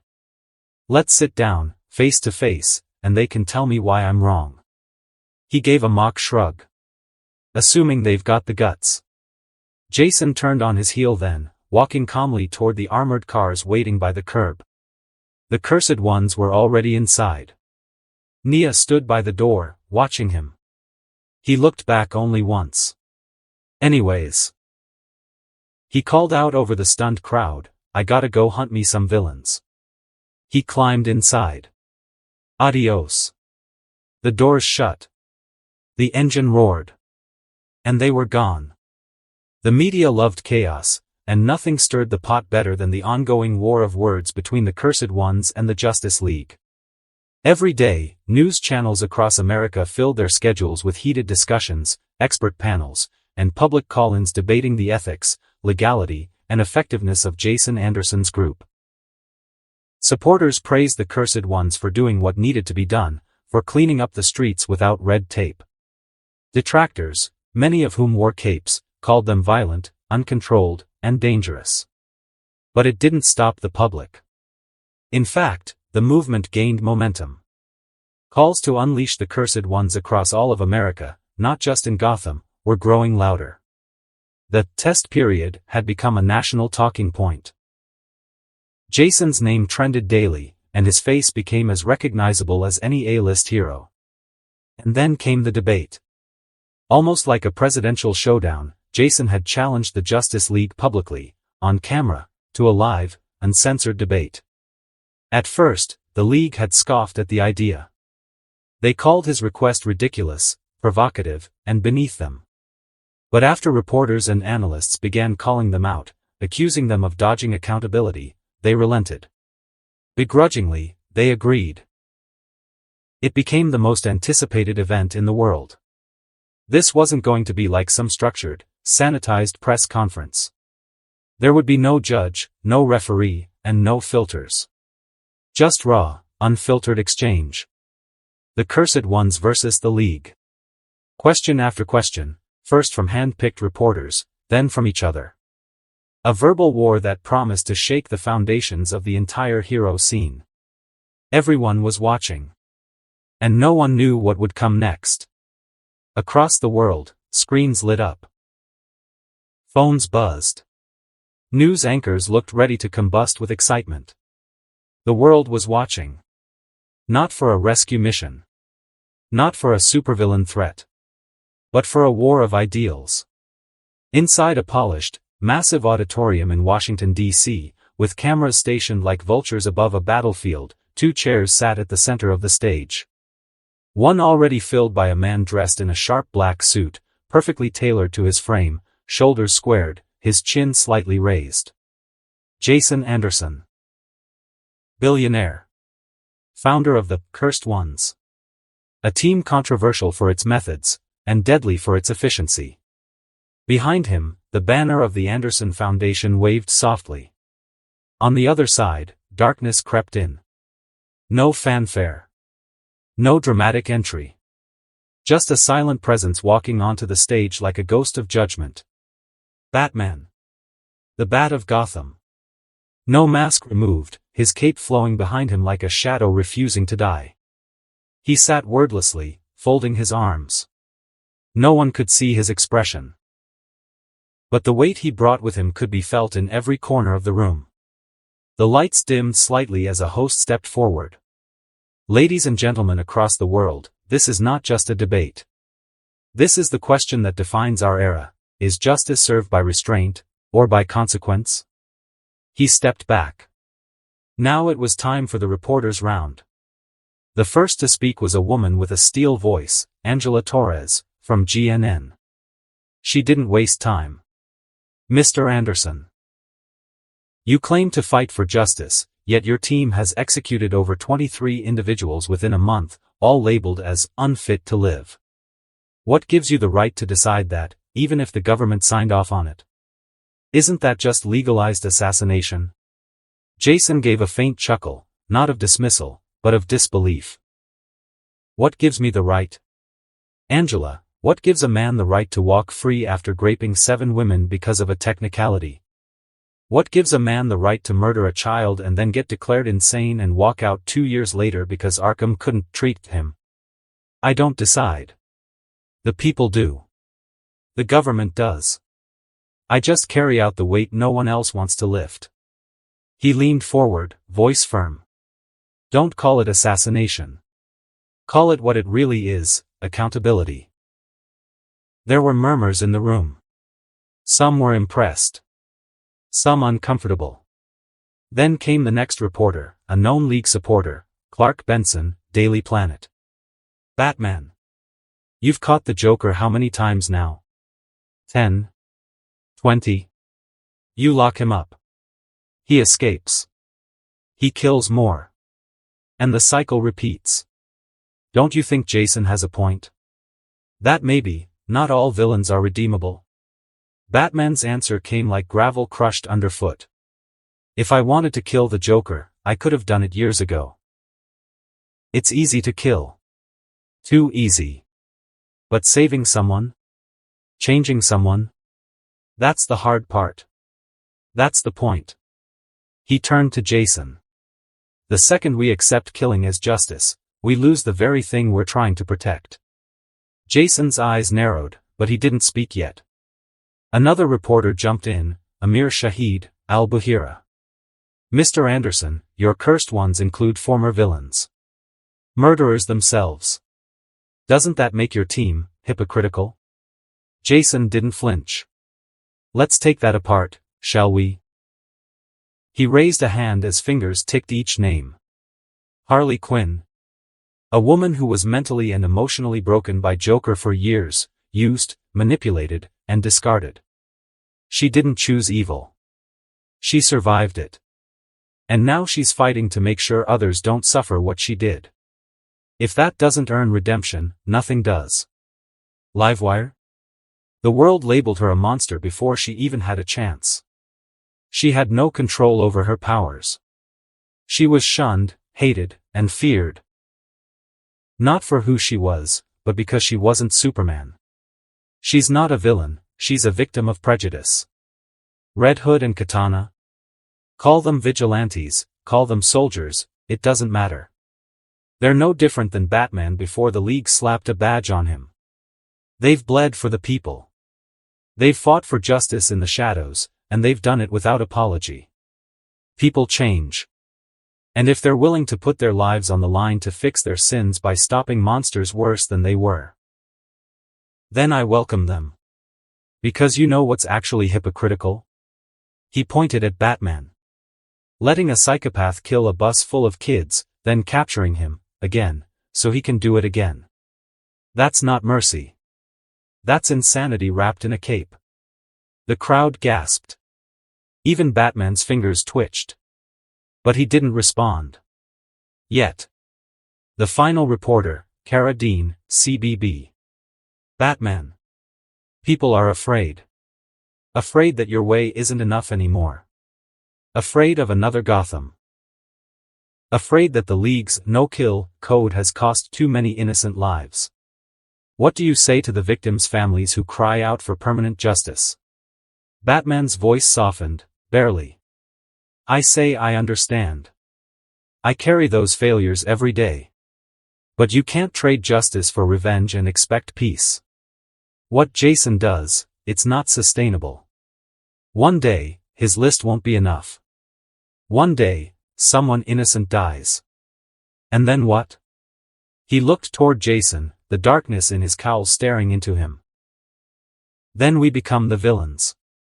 With the reporters section out of the way, it was finally time for the face-off. The main event, Jason Anderson versus Batman. Each was allowed 3 questions, no rules on length or format. Whatever it took to prove their point. Batman went first. His voice was calm and deliberate but laced with suspicion. Why are you really doing this, Jason? He asked. You killed Black Mask before the government even considered your program. And you weren't just hunting him. You were seen meeting with him alongside your family's soldiers. Doesn't that make the Andersons just another cartel? One deal goes south, and suddenly we have the cursed ones. Jason didn't flinch. In fact, he laughed. You're right. I killed Black Mask before the agreement, he said without shame. He thought he could extort my family. We were new in Gotham, trying to build something different. But Black Mask saw a target. He demanded protection fees, and I met with him to warn him. He refused. It escalated. I killed him. Simple. And no, we are no cartel. We're survivors. We saw what Gotham had become and realized the system wouldn't save us. So we stopped staying quiet. Then it was Jason's turn. He leaned forward, eyes locked onto the dark night. How does the League even sleep at night? Jason asked coldly. You've faced monsters. People like Joker, Black Adam, and even Darkseid's pawns. You know they'll kill again. And with one flick of your fingers, you could stop it. Save hundreds, thousands. But you don't. Why? Is it about morality? Or do you just love the cycle? Does keeping the chaos alive keep your status as heroes intact? The audience went dead silent. Batman didn't flinch.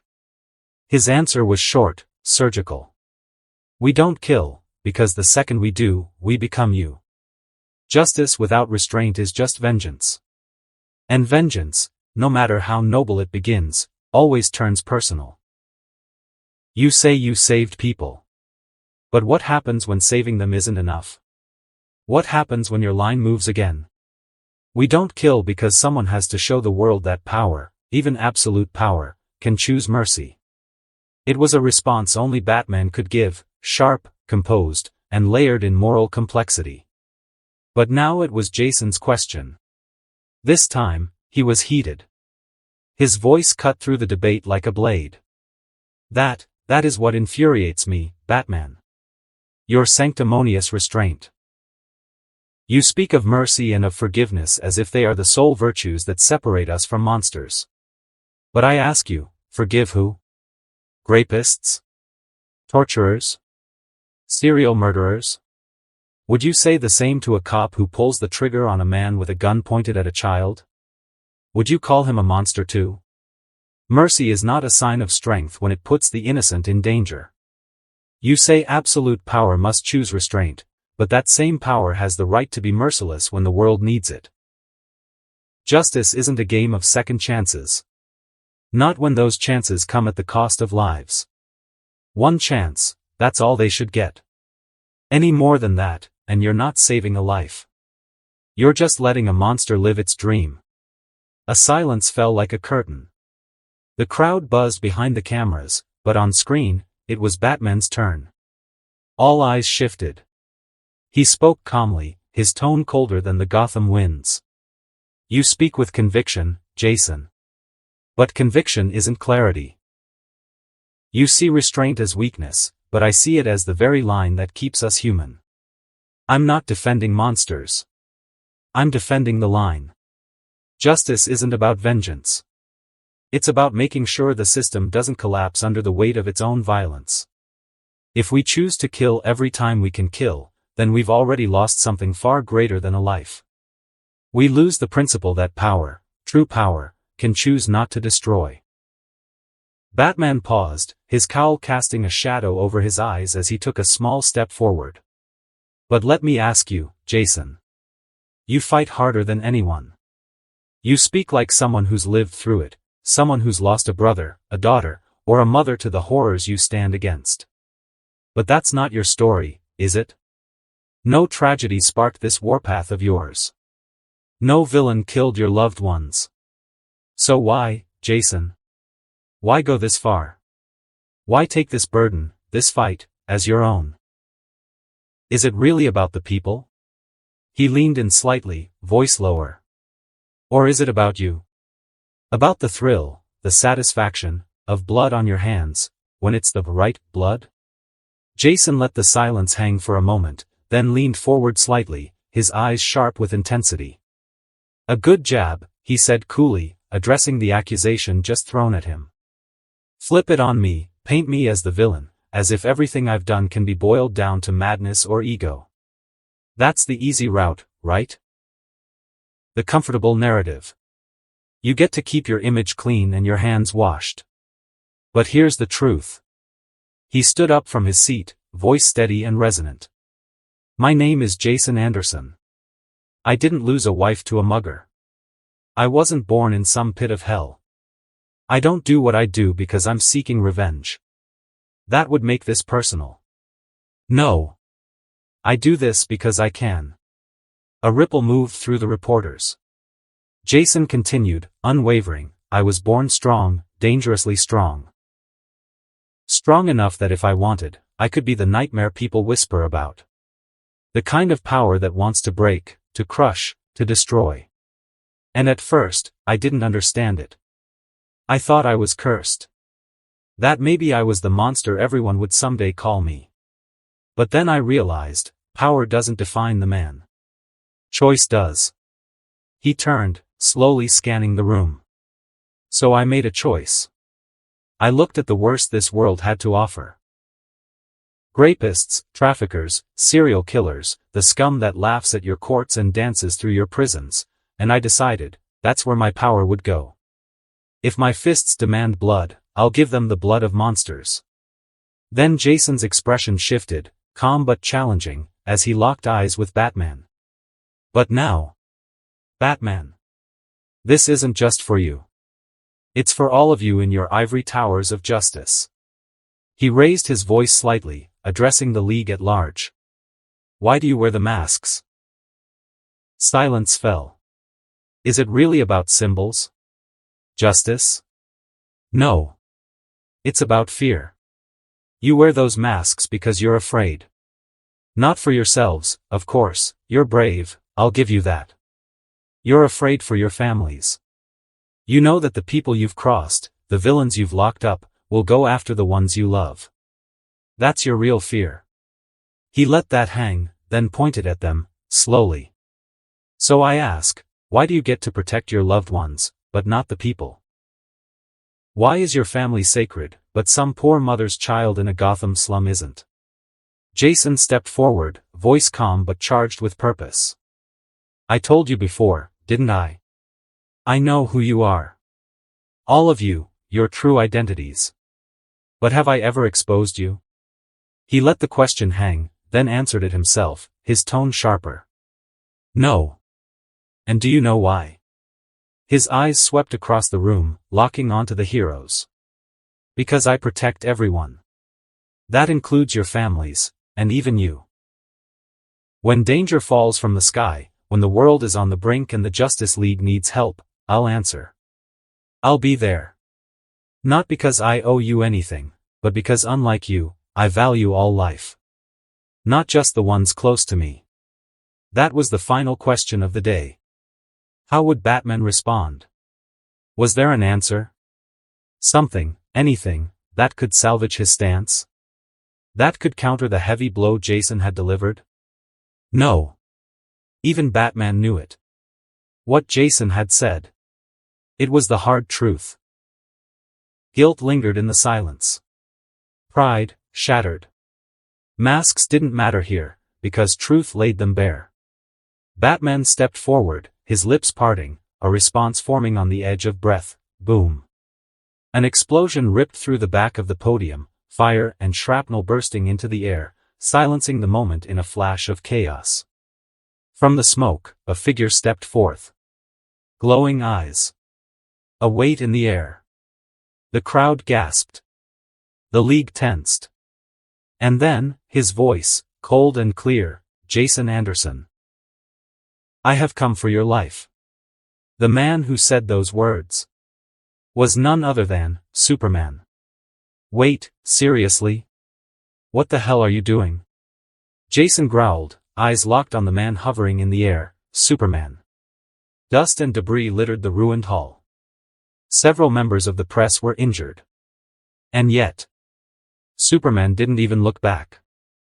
I've had enough of you, Superman said, his voice trembling with fury. Killing villains is one thing. But threatening my family? My identity? That crosses the line. I won't let it slide. Jason's glare darkened. Oh? And what the hell are you gonna do about it? Kill me? Here? In front of everyone? Have you completely lost your mind? He turned to Batman, gesturing violently. Yo, Bats, what the hell is wrong with your crew? Batman looked just as stunned as the crowd, his voice sharp. Superman. That's enough. What are you doing? But Superman didn't wait. Before Jason could even blink, a punch smashed into his face. A sonic boom followed. Jason's body rocketed through the air, shattering the podium wall, then another behind it, then another, until he blasted out of the building entirely. He was falling, fast. But just before hitting the ground, his clawed fingers flared to life, slamming into the concrete wall and dragging down, metal screeching until he came to a brutal stop. Jason coughed once, blood on his lip, and muttered into his comms. Everyone, gear up. Looks like today, we fight Superman. His team had been nearby, a precaution after what happened last time, but he hadn't expected this. Not him. Another transmission. Nia, bring me the thing. Even a small dose. Just get it here. Above him, Superman flew out of the broken building like a crimson missile, fury in his eyes. Batman followed right after, still trying to reach him. News helicopters circled. Civilians recorded everything. The world watched in disbelief. Superman's fist ripped through the air toward Jason once more. But this time, a crackling burst of electricity intercepted it. The red and blue blur was blown back like a meteor crashing into a building, dust and debris following his impact. Static danced wildly in the air. Livewire hovered in front of Jason, electricity coiling around her body like serpents. Hey boss, looks like you need a little help, she smirked, floating beside him. Behind her, Harley twirled her beloved bat with wild excitement. Red Hood loaded his pistols with mechanical precision. Katana's blade gleamed unnaturally, its length shimmering with cursed energy. Superman emerged from the cratered wall, brushing off chunks of concrete from his shoulders. His eyes, glowing red, locked onto Jason and his crew. Good, the Kryptonian growled. You're all together. You'll die together. He charged. Jason's fingers twisted into hand signs. Cleave, he muttered. A cursed slash, invisible yet heavy as gravity, slashed through the air. Superman zipped sideways, dodging the full force but still grunting as it grazed his side. His skin didn't split, but the pain was real. Something that wasn't supposed to be possible. Superman looked shocked. That hurt. But Jason wasn't done. Spiderweb. A network of cursed slashes rained down in a dome, cutting through the battlefield like invisible wires. Superman tore through them, but each one left an impression, his movement slowed, not by damage, but by the sensation. His nerves screamed despite his invulnerability. Harley came next, laughing like a maniac. Batter up. Her bat slammed down with a burst of cursed energy, and black flash exploded on impact. Superman stumbled, jaw clenched. His eyes widened. You shouldn't be able to. Another swing, black flash. Another, black flash. You think physics matter to me, Supes? She shouted, cackling. Jason. Red Hood barked, flipping sideways and firing. Jason clicked his teeth. Dismantle. Each bullet was infused with a cursed blueprint to destroy, the path of least resistance. Superman blurred to avoid them, but the last two clipped his cape and scorched his back. He spun, heat vision lashing out in retaliation. Cover. Jason yelled. Katana leapt, her blade glowing. Fall. Slash. Superman blocked the blade with his forearm, yet his feet slid back. The impact reverberated. The blade had reached further than it should have, and he felt it in his bones. This sword. Superman muttered. It shouldn't be this strong. Livewire seized the opening.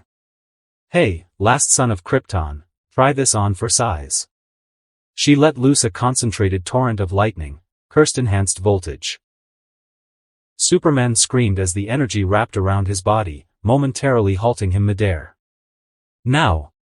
Jason roared. He appeared above Superman instantly, Sukuna's tattoos glowing, eyes blazing. Black flash. Crack. His fist landed on Superman's chin.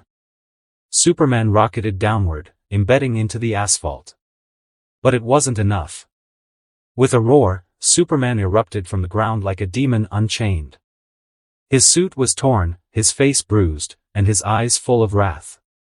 "You think this is enough? I am Superman."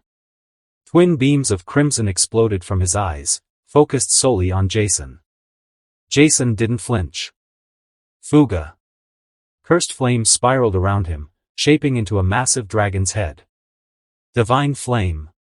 The two attacks collided, raw heat against cursed flame, melting the very world between them. The resulting explosion lit up the night like a second sun. Boom! Buildings shook. The ground cracked. Cars lifted from the shockwave.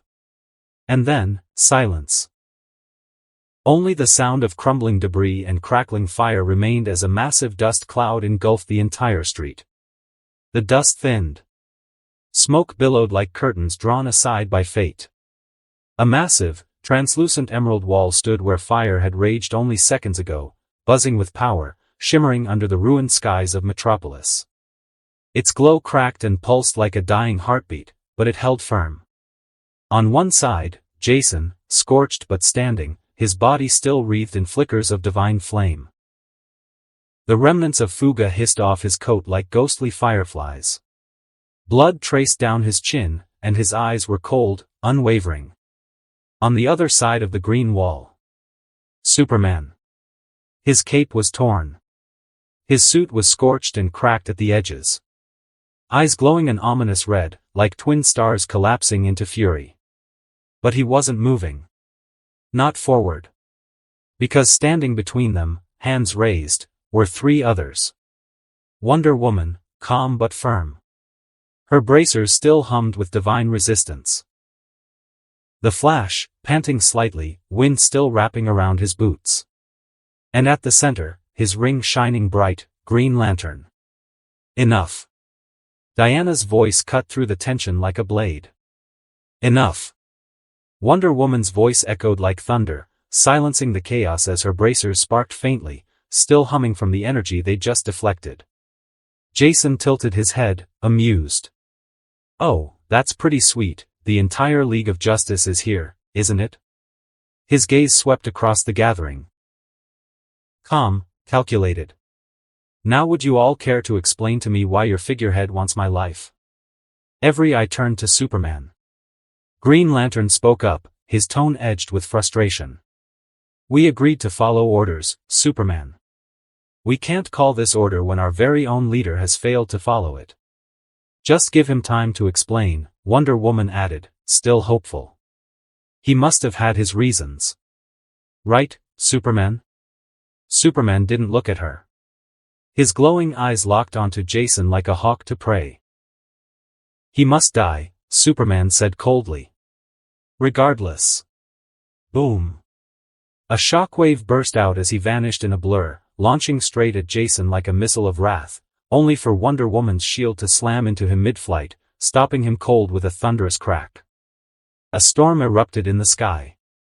Green Lantern's construct surged, forming a hammer that came down on Superman. Flash blurred into motion, striking Superman from multiple directions, each one faster than sound, but the hits didn't stop him. Nothing did. As the battle erupted, Jason moved. One moment he stood behind Wonder Woman. The next, he was right beside Batman, unnoticed by most, silent like a shadow. He leaned close, whispering only loud enough for Bruce to hear, then he was gone again. Jason regrouped with the Cursed Ones, their presence still hidden in the fading smoke of the earlier explosion. "We're leaving," Jason ordered, firm. "What? Why?" Vanta growled. "I've already got a target for you," he said, slipping a folded slip of paper into Vanta's hand. "Move now. I'll handle this circus." Suddenly, Green Lantern came crashing through the air, his construct armor shattered, skidding across the debris-strewn ground. Jason's eyes shifted left. Flash was down, unmoving, a streak of red smeared across cracked pavement. Only Wonder Woman still stood against Superman, her arms trembling as she held back his latest assault. Her shield cracking, her breathing ragged. She wasn't going to last. Jason sighed, adjusting his coat slightly. "All right," he muttered, voice low but sharp. "Guess I have to get serious for this one." He reached into his coat, pulled out a mummified blackened finger, and without hesitation, swallowed it. Jason watched as his cursed energy skyrocketed. Cursed energy, 134, 137, 145, 162, 182, 200, 220, 234, same with his control. Control, 83, 87, 91, 99, 112, 123. Damn. That's 100 more cursed energy and 40 more control. Double from the last finger. He thought, but his gaze darkened as he noticed the next line. Corruption level, 80%, I don't have time to focus on that. For now. I already got what I wanted.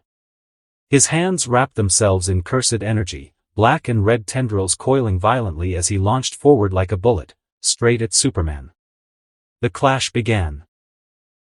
Superman met him midair with a right hook, but Jason twisted, parried, and delivered a spinning back kick to the side of his head. Wonder Woman joined the fight, her sword slashing in tandem with Jason's cursed strikes. Flash zipped in and out briefly but was quickly incapacitated in a blur of heat vision. Jason's peak martial arts skill shone, his movements were sharp, brutal, and precise. Elbows, knees, counters. His cursed energy enhanced every blow, and for a moment, it looked like Superman might stumble. But it wasn't enough. Jason managed to land a few solid strikes. One uppercut laced with curse energy cracked Superman's chin. Another elbow staggered him back. Yet none of them could truly harm the Kryptonian for long. Superman's eyes lit up again with burning rage. He first delivered a devastating punch to Wonder Woman's gut, launching her through 2 buildings before she crashed into the pavement, unconscious. Jason lunged again. Superman didn't even dodge. He caught Jason's punch midair, and then slammed a fist into his stomach. The wind was knocked out of Jason. Another punch to the ribs. Another to the shoulder. Finally, Superman grabbed him by the throat and lifted him high into the sky.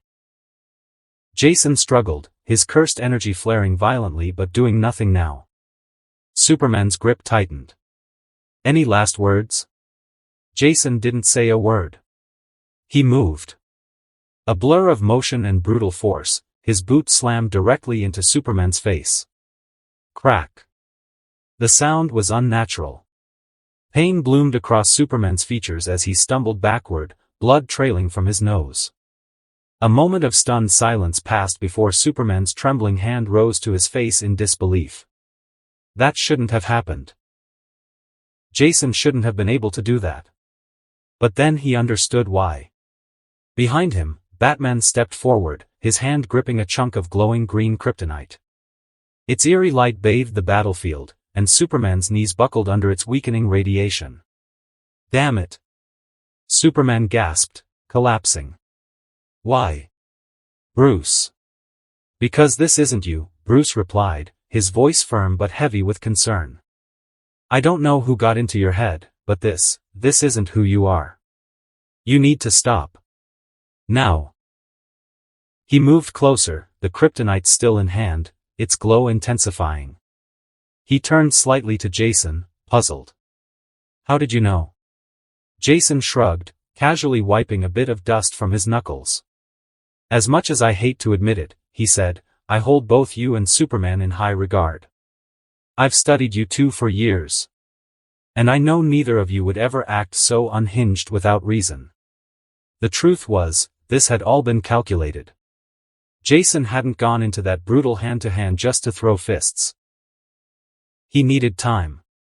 He'd whispered to Batman during the scuffle, alerting him that Superman was being controlled, urging him to fetch the kryptonite jet he'd hidden for just such emergencies. But Jason wasn't done yet. However, he said, his voice lowering. It still isn't over. Batman turned to him, confused. What do you, UGH? Jason's leg rocketed forward, burying itself in Batman's gut before he could even finish his sentence. The force sent Bruce stumbling back, gasping. In one swift motion, Jason snatched the kryptonite chunk from his hand. Then, he crushed it. Green shards disintegrated into glowing dust, absorbed directly into Jason's palm. It radiated through his veins like liquid fire. Superman's power snapped back into him like a crashing wave. His eyes glowed red with rage. Die! He threw a punch with all the fury of a demigod, only to strike nothing. Jason was gone. Then came a whisper. A whisper that echoed through dimensions. Domain expansion. Malevolent shrine. Reality twisted. Superman blinked. The world he knew was gone. He now stood in a hellish landscape of blood-red stone, blackened skies, and temple ruins suspended in an endless void. Cursed talismans floated midair.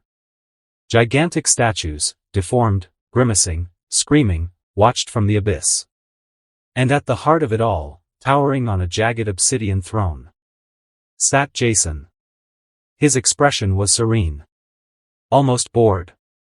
Yet the weight of his presence was undeniable. I didn't want to do this, Jason spoke, his voice echoing in every direction. But if I can't save you with words, I'll save you with this. From all sides, blades appeared, ethereal, vibrating with cursed energy and something else, a flickering green shimmer coursing through their edges. Kryptonite. Absorbed into the domain itself. The blades shot forward, hundreds, then thousands, slashing at Superman with supernatural precision. Each one bypassed his skin, his muscle, his resistance. Not by overpowering him, but by understanding him. Kryptonite didn't weaken him here, instead, it slashed him, a slash specifically made to kill Superman, and yet they didn't kill. As the assault ended, Superman gasped for air, collapsing to one knee. His body intact. Jason stood, stepping down from the throne. I wasn't targeting you, he said calmly. I was targeting the thing inside you. Superman's eyes widened as he realized, he felt it. Something had been cut. Something that had latched onto his brain like a parasite, and now it was gone. The domain dissolved like a nightmare at dawn. Back in the real world, Superman lay on the ground, his breathing unsteady, eyes wide open. What have I done? He whispered, horror painting every syllable. Meanwhile, in his office, a man sat watching footage coming in from Washington. The fight between Jason and Superman had intrigued him deeply. His expression was a mixture of fascination and disbelief at how well Jason had handled the Man of Steel.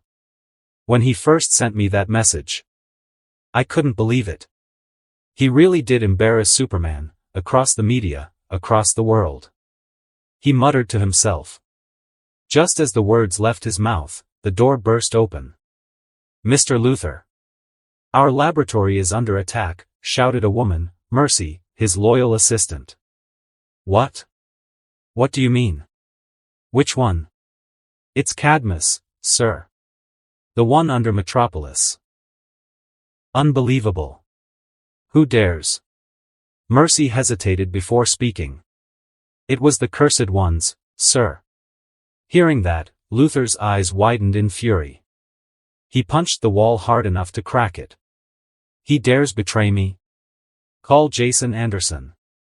Tell him if he doesn't call off his dumb superhero crew, I'll expose him for drugging Superman. But, you're the one who drugged Superman. He just figured out how you did it. Mercy said softly. Luthor turned to her sharply, anger flaring in his eyes. How dare you? Boom. One clean shot, right between the eyes. Luthor staggered and dropped to the floor, lifeless. Shot by the very woman he had raised to be his perfect assistant. Groomed, trained, and trusted for 12 years, Mercy had been his assistant, bodyguard, driver, and right hand. But as blood spread across the expensive floor, the woman who killed him exhaled slowly. Jason really is cruel, she whispered. But he knows too much. She looked around. How the hell did he even know Mercy was this close to Luther? Not a single guard checked me. No one suspected a thing. They let me walk right in, as if I was her. She left the office briefly, then returned pushing a food cart. Pulling back its cloth, she revealed the real Mercy, already dead from a self-inflicted gunshot wound.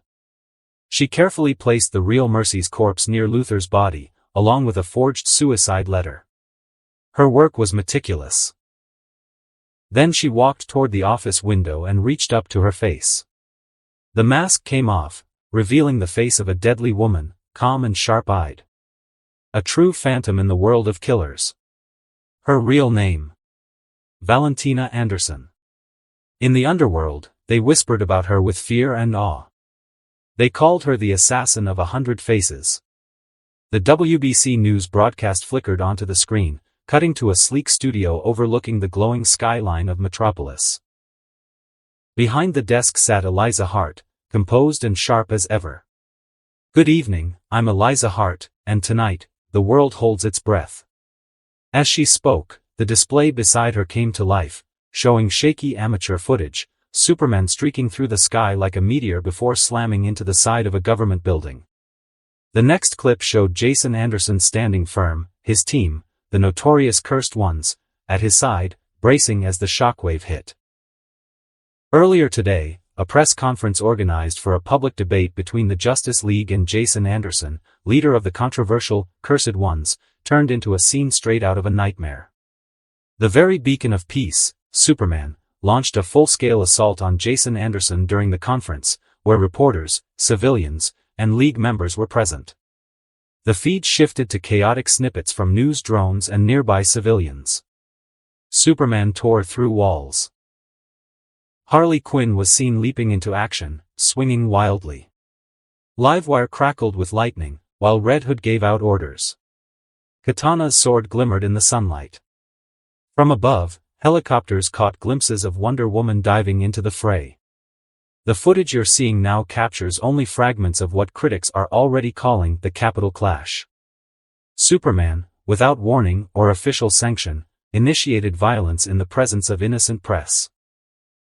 According to witnesses and several shaky live streams, the situation escalated quickly when members of the Justice League themselves, Wonder Woman, Flash, and Green Lantern, intervened, not to support Superman, but to stop him. One of the frames on screen froze on Wonder Woman mid-air, clashing with Superman, her glowing gauntlets deflecting his blows. Another showed Flash lying motionless near a toppled camera crew. Green Lantern's constructs fizzled in the background. Jason Anderson and Wonder Woman, unlikely allies, fought side by side in an attempt to subdue the enraged Man of Steel. While it's unclear what sparked this sudden aggression, some sources claim Superman shouted about threats to his identity and family, claims that have yet to be verified. The screen cut to Jason hurling himself into the air, his fists engulfed in cursed energy, colliding hard with Superman mid-flight. The force bent the sky itself, the impact echoing through the distant skyline. But the most shocking moment? The presumed end. After a brutal exchange between Jason Anderson and Superman, the battle ceased. Cameras lost visual following a massive explosion of energy. Reporters on the ground claimed they saw Superman kneeling before Jason, surrendering. Eliza turned slightly toward the main camera now, her voice calm but cutting. Many across the globe are asking tonight. Has the symbol of hope crossed the line? Is the Justice League fractured at the core? And most importantly, how long was this instability known, and by whom? The report shifted without pause. The new footage showed LexCorp Tower surrounded by flashing police lights. Yellow tape cordoned off the lobby, and a body bag was being carried out behind a wall of officers. And in a completely separate yet equally shocking turn of events, billionaire philanthropist and CEO of LexCorp, Lex Luthor, was found dead just hours after the incident. According to Metropolis PD, Luthor was shot point-blank in his private office, by none other than his longtime personal assistant, Mercy Graves. An image of Mercy faded in next, composed, professional, always seen just behind Luther at every public appearance.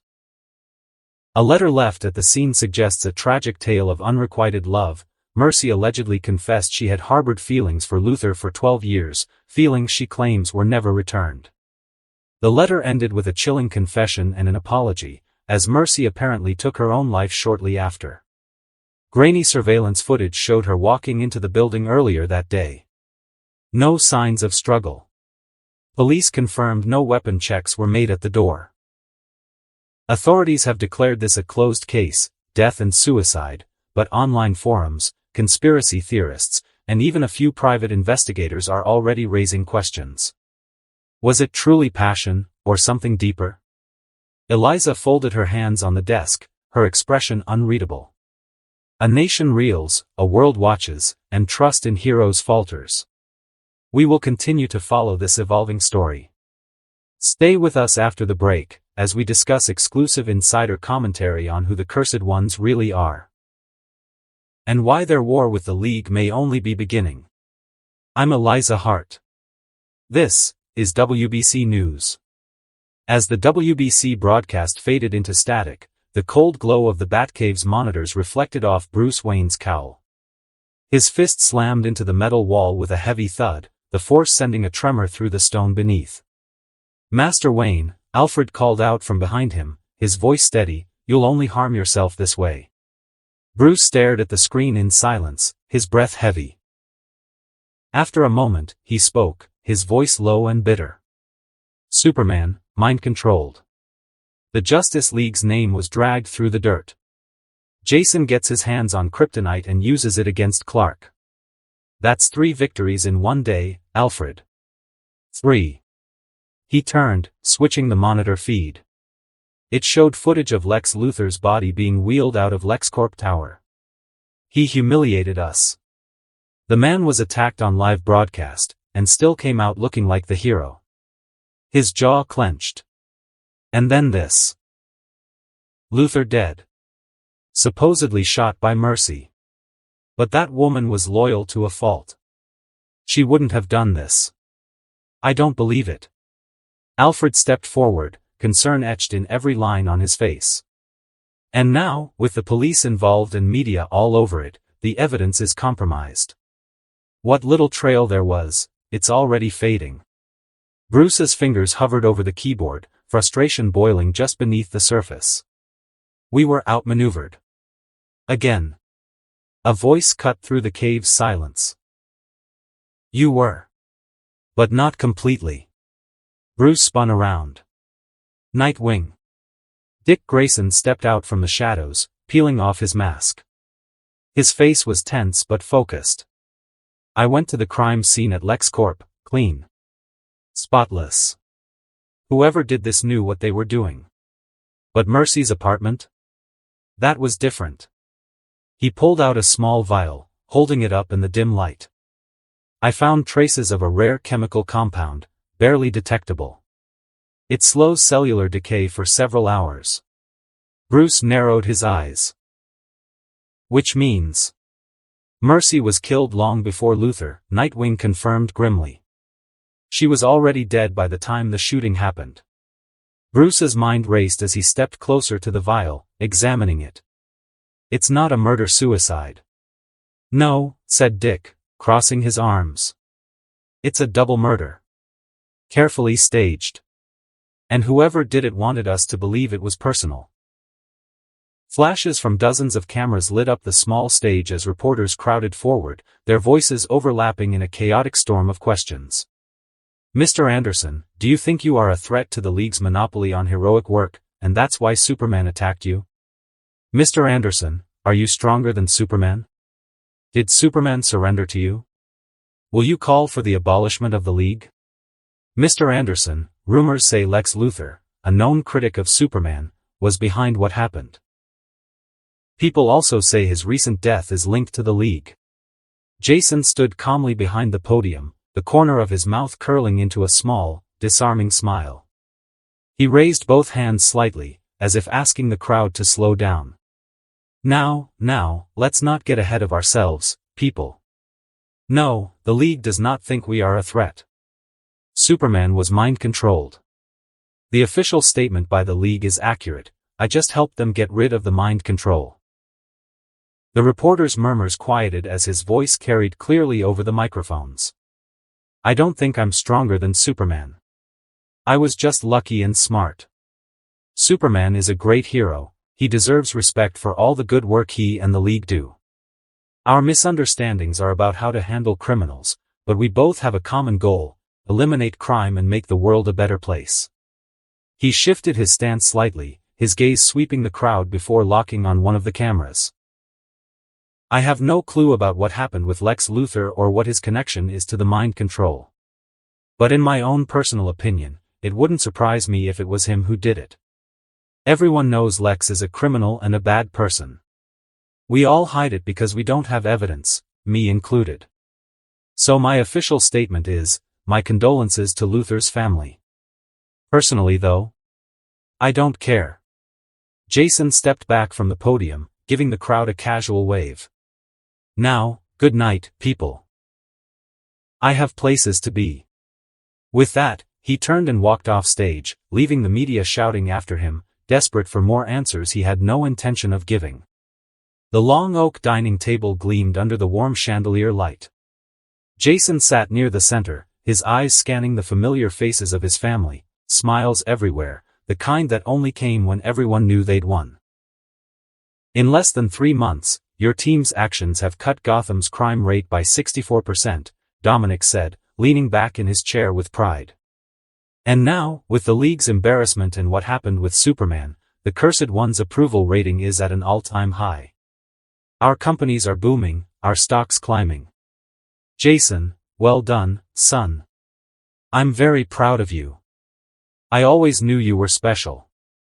Jason met his father's gaze and gave a faint smile. Sheesh. Though, Jason, Alessandro added with a smirk, didn't know you were that cunning, lil' bro. That thing with Val? Wicked stuff. Sophia, the only pacifist in the family, exhaled sharply. Sigh.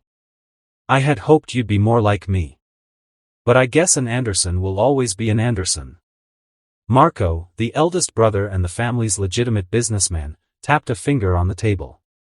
Now that I think about it, how did you convince Luthor to trust you? I never thought that man could be tricked. Jason leaned back in his chair. Honestly, if it had been a business deal or anything else, we'd have failed. Lex is a monster in that arena. But deep down, he's blinded by his hatred for Superman, by his sense of inferiority. He's a firm believer that humans should handle their own problems and has always despised the Man of Steel. So, I gave him Superman. I promised him the Real identity in exchange for not killing him outright. Instead, he'd try to mind control him. Lex was suspicious, but I spun it. I told him the Cursed Ones needed a reputation boost. Once we humiliated Superman, Lex could kill him. When my intel proved true, Lex thought we shared the same ideals. Val cut in with a cold smile. Lex was a fool blinded by hatred. To the very end, he wanted Superman dead, even if he had to play the villain. We just took advantage of that. Alessandro chuckled. Yeah, you're a crazy one, sis. You and Jason are supposed to be the soft, young ones. Yet you're more ruthless than me and Dad. Dominic ignored the banter and continued. Well, nonetheless, your plan worked. And now, Congress is pushing for a vote. The Cursed Ones, across all of America. Jason froze. What? Wasn't the deal just for a 1-year trial in Gotham? That was the original deal, Dominic confirmed. But a 60% drop in crime and a win over the Justice League? You've built a reputation. Now America wants you to save it. Jason rubbed his temple. That's not very ideal. Why not? Wasn't that the plan from the start? Marco asked. Yes, but this is too soon, Jason said. My team's only me and 4 others. A city is manageable. The entire country? No. I need more recruits. The plan was to slowly break the League's reputation and take some of their members.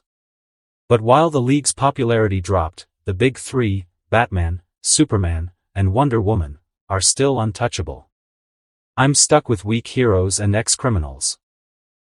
Alessandro leaned forward with a sly grin. Well, I guess it's time for the older brother to shine. Jason raised an eyebrow. What do you mean? Advice, little one. If a team has more than one figurehead, like the League, then the weakness lies in all figureheads. Make one turn, fall, or break, and the entire team will fracture. Jason's expression was puzzled until Sophia's calm voice cut in. It's Wonder Woman, Jason. Jason blinked. Wonder Woman? Yes, Sophia said. Unlike the others, she doesn't hide behind a secret identity. We know exactly where she's from, an island of warriors. Warriors kill. She may have adapted to the modern world, but she was born to kill. All you have to do is persuade her. Jason's eyes widened. The implications sank in. If Wonder Woman turned, the League wouldn't collapse completely, but cracks would spread. Many members might choose his ideals over the old guard. A slow smile formed on his lips. Looks like I still have a lot to learn from you, brothers and sisters. Thank you for the advice. I'll take it to heart. A plan was already taking shape in his mind. The abandoned office building reeked of mold and stale fear. Shattered windows rattled in the cold wind as masked figures slipped through the shadows. On the upper floors, the cursed ones moved like predators. Livewire's gloves sparked, the electric arcs briefly illuminating a trembling goon before she dropped him twitching to the floor. One down, she muttered, stepping over him. 2 corridors over, Harley Quinn twirled her bat, humming off-key. A panicked scream echoed from ahead. She giggled, swung the door wide, and sent 2 of Scarecrow's men sprawling. Nighty-night, boys. Katana's blade whispered through the stale air, striking masks and weapons aside. Her stance was calm, precise, every strike deliberate. Behind her visor, her eyes locked on movement ahead. Clear, she said, and the 3 women pressed on. On the ground floor, the real fight raged. Red Hood lunged at Scarecrow, pistols barking. The villain's scythe sliced at the air, the blade trailing wisps of toxin. Both wore filters beneath their masks, their movements sharp and unyielding. Thought you could hide here, Crane? Red Hood snarled, slamming a kick into the criminal's ribs. Scarecrow stumbled back, swinging wildly, crash. A shadow swept through the broken window. Batman landed hard, cape flaring, with Nightwing right behind him. They moved as one. Nightwing's batons cracked against Scarecrow's weapon arm while Batman's gauntlet slammed into his chest. In seconds, Scarecrow was on his knees, wheezing through the filter mask. Nightwing stepped between them, blocking Red Hood's advance. Back off. He's down. You can't kill him. You're interfering. Red Hood snapped, gun still raised. Batman's voice cut in, cold and final. We got to him first.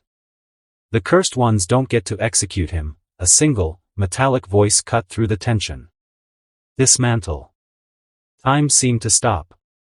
Then Scarecrow's head slid from his shoulders, hitting the floor with a dull thud before rolling to rest against Nightwing's boots. Nightwing's eyes widened. "No. Why?" From the shadows, Jason stepped forward, lowering a smoking sidearm. Just doing my job. Another scum redeemed. That should drop the crime rate under 70%. Isn't that fantastic? You monster. Nightwing snarled, stepping forward, only to feel Batman's hand clamp onto his shoulder. No. We can't, Batman said quietly. His eyes weren't on Jason, they were on the black drones hovering above, cameras trained on the scene. Jason smirked. Oh, these things? Just for documentation. Proof we kill monsters. This one's got footage of the toxin your boy here was about to dump into the city's water supply. 1 inch away from making all of Gotham lose their minds. We saved the city. Made sure it'll never happen again. Batman's gaze hardened. Was it you? Me what? Jason said innocently, fingers tapping a control. The drones powered down with a soft hum. Lex.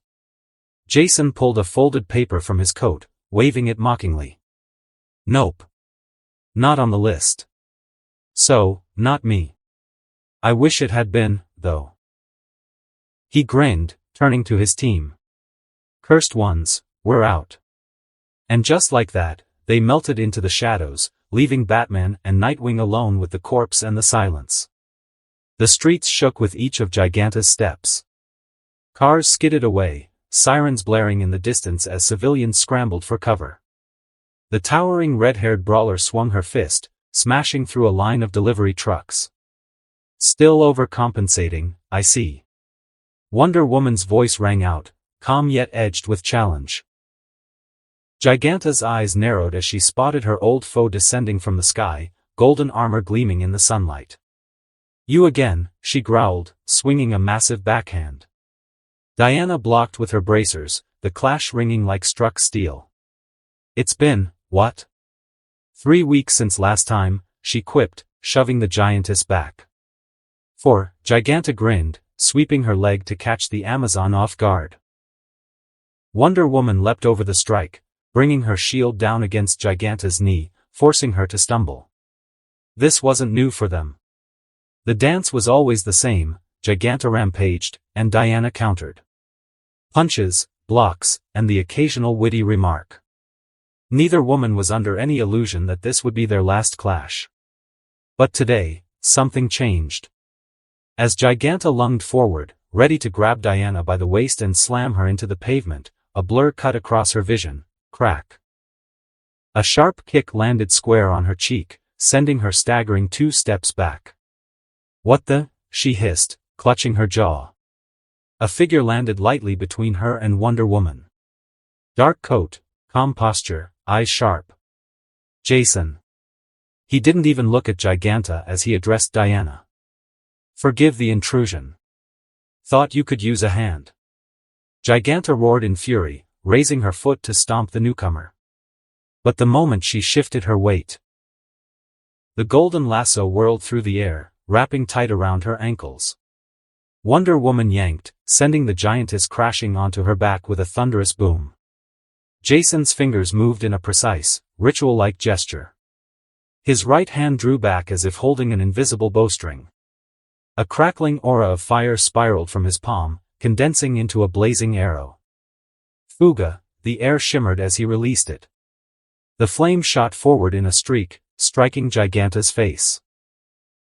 Heat flared, singeing hair and skin, the force just enough to leave her gasping in pain before darkness claimed her.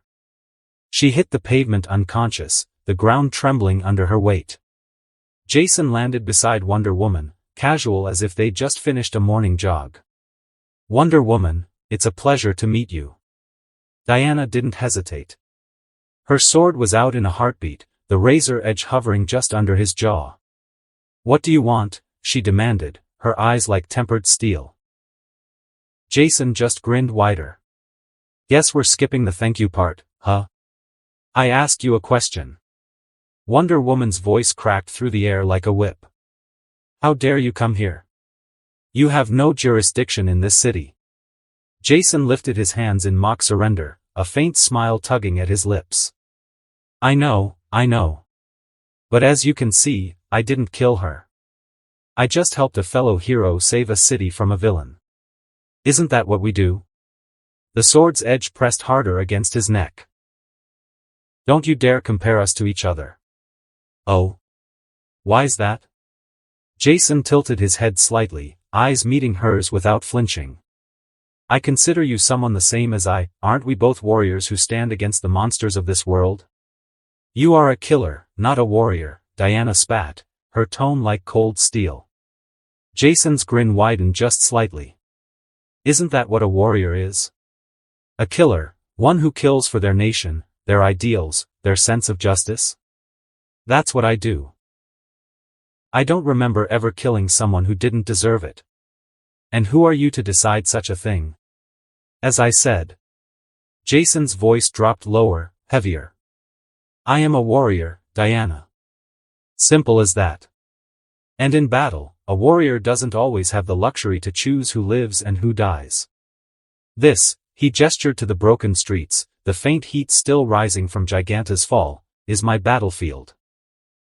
A war against villains, against the darkness rotting the world, where these monsters commit their crimes again and again without real consequences. Diana's gaze stayed locked on him, hard and unyielding. Then, with a slow breath, she lowered her sword and sheathed it. What do you want? Jason's smile softened. Well, I just wanted to thank you. For the help. Against Superman. If it wasn't for you, things might have gone badly for me. Well, you're welcome. Now leave. She turned away without ceremony. Ah, come on now. Jason's tone took on an easy, teasing lilt. Can't you be a bit more gracious? I want to thank my savior properly. And as a beautiful lady, you deserve a fine dinner. He gave a respectful bow and extended his hand. Diana glanced at it, an eyebrow lifting. Oh? Aren't you a little young to try something like that on me? What is it you really want? Come to dinner with me, Jason replied smoothly. You'll find out. A short silence passed before Diana sighed. Fine. But make it interesting. If not, don't ever speak to me again. Jason chuckled. Wow, I can't believe I charmed the beautiful Amazonian princess. Don't push your luck, Diana warned, already walking away. I'm only interested in what you have to say. If Batman's opinion is anything to go by, you're someone I should be wary of. See you this evening, kid. Find out where yourself. Jason stepped into Ambrosia Prime.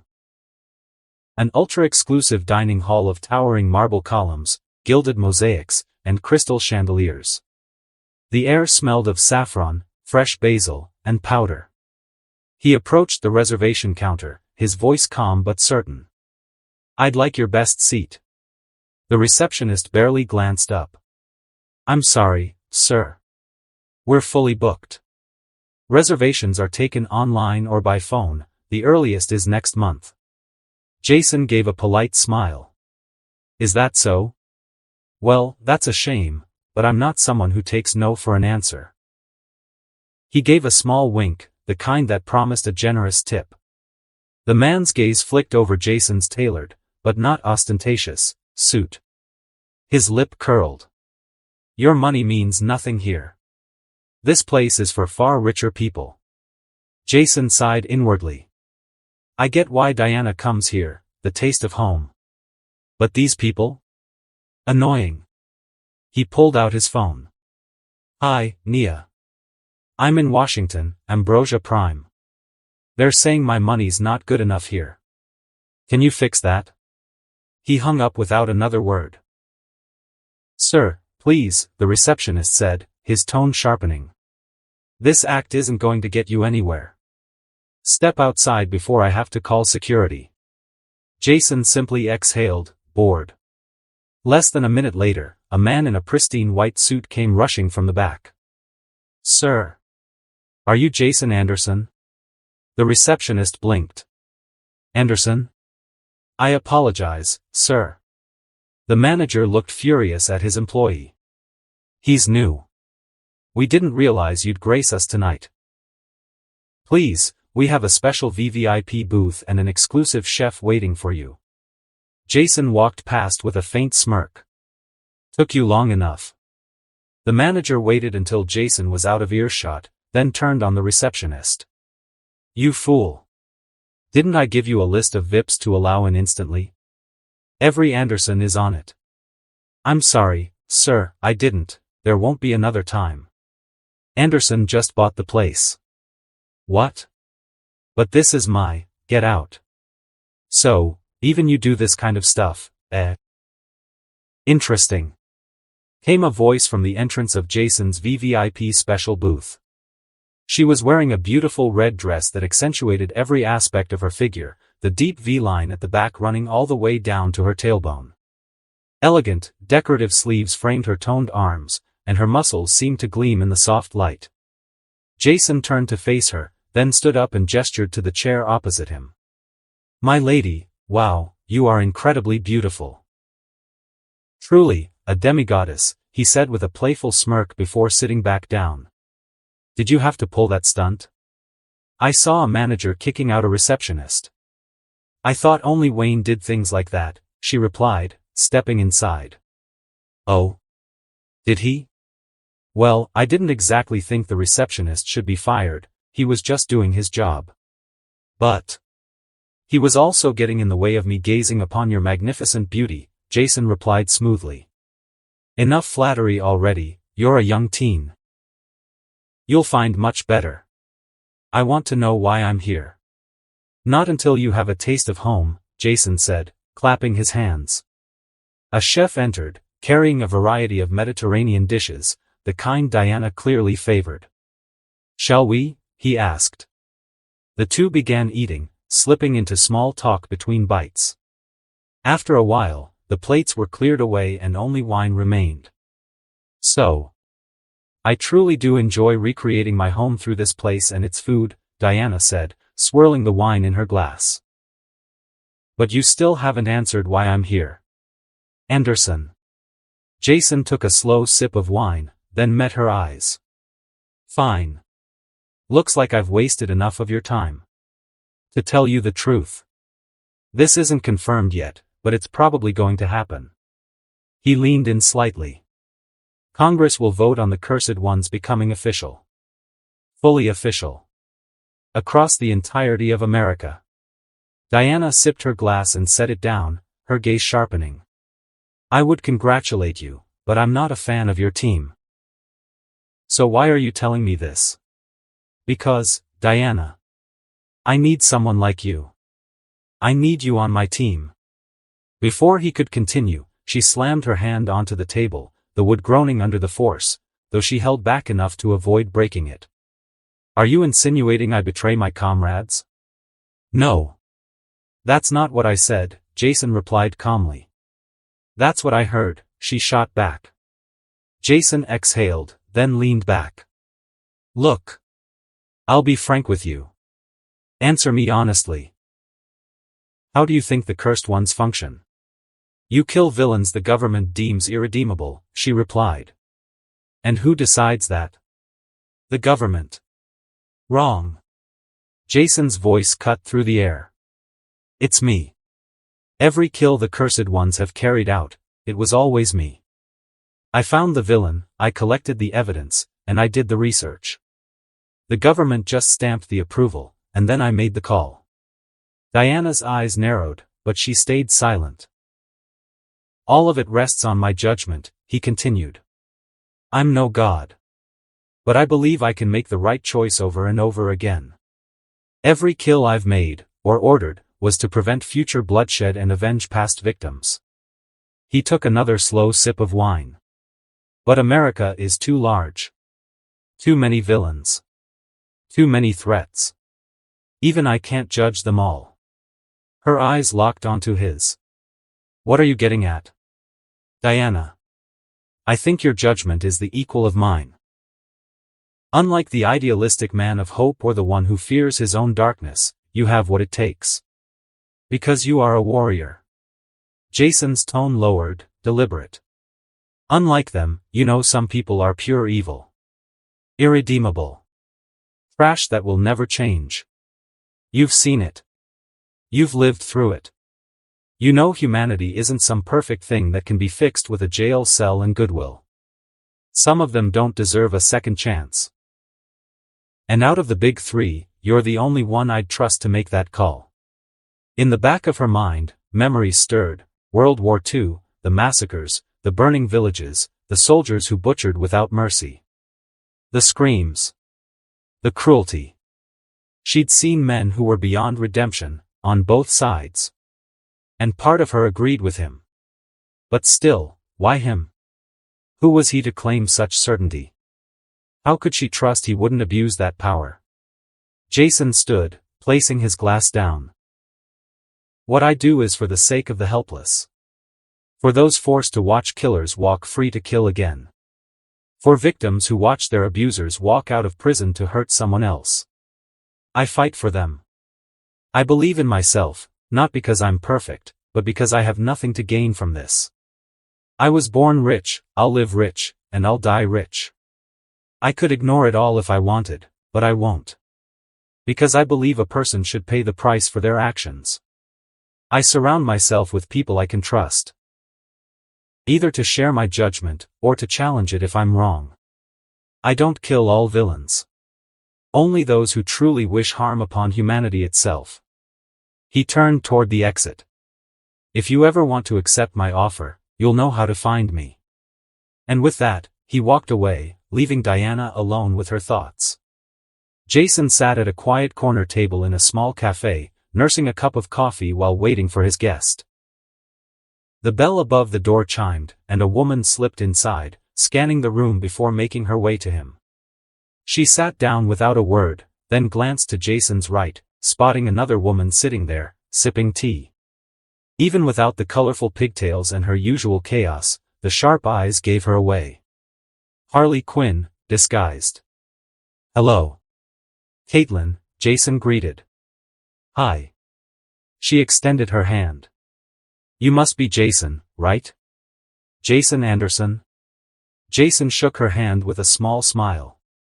Yup, that's me. So it's true, you wanted to recruit me? Yes, Jason said without hesitation. Your powers are remarkable, and your story is interesting. You're not inherently evil like the ones I kill. At that, Caitlin let out a small breath of relief. Ha! Jason, I think she thought you were here to kill her. Harley grinned. Well, yeah, Caitlin admitted quickly. All I hear in the news is that you're some merciless killer of villains. I am, Jason replied evenly. But not all villains. Only the irredeemable ones, the ones who kill, maim, or grape for fun, only to get out and do it again. Are you one of them, Caitlin? She shook her head immediately. No. No. I just robbed a few banks because I needed money. Why? He asked plainly. Huh? She blinked, caught off guard. Why did you need the money so badly? He repeated. Her gaze dropped to the table. I'm a freak. At least, that's what people see. But I'm also a scientist. I needed the money to keep researching. To heal myself. Jason's eyes softened, though his voice stayed steady. For one, I don't see you as a freak. You have a gift, Caitlin, a powerful one. And it can be used for good. But I'm not here to force that on you. He leaned forward slightly. Instead, I'm making you an offer. Her eyes flicked up. What kind of offer? Work for me. As Killer Frost, you'll help my team take down dangerous villains. In your downtime, as Caitlin Snow, you'll work in a fully equipped lab that I'll personally fund for you, plus a high salary. What do you say? She stared at him, almost not believing it. Wait, you'd really do that for me? A personal lab? For me? And all I have to do is fight alongside you? As a hero? Yes. Pretty much it. Then yes. I want to. Thank you, this means more than you know. No problem. Jason slid a sleek black card across the table, the address embossed in silver. See you next week, Caitlin. That was so cool.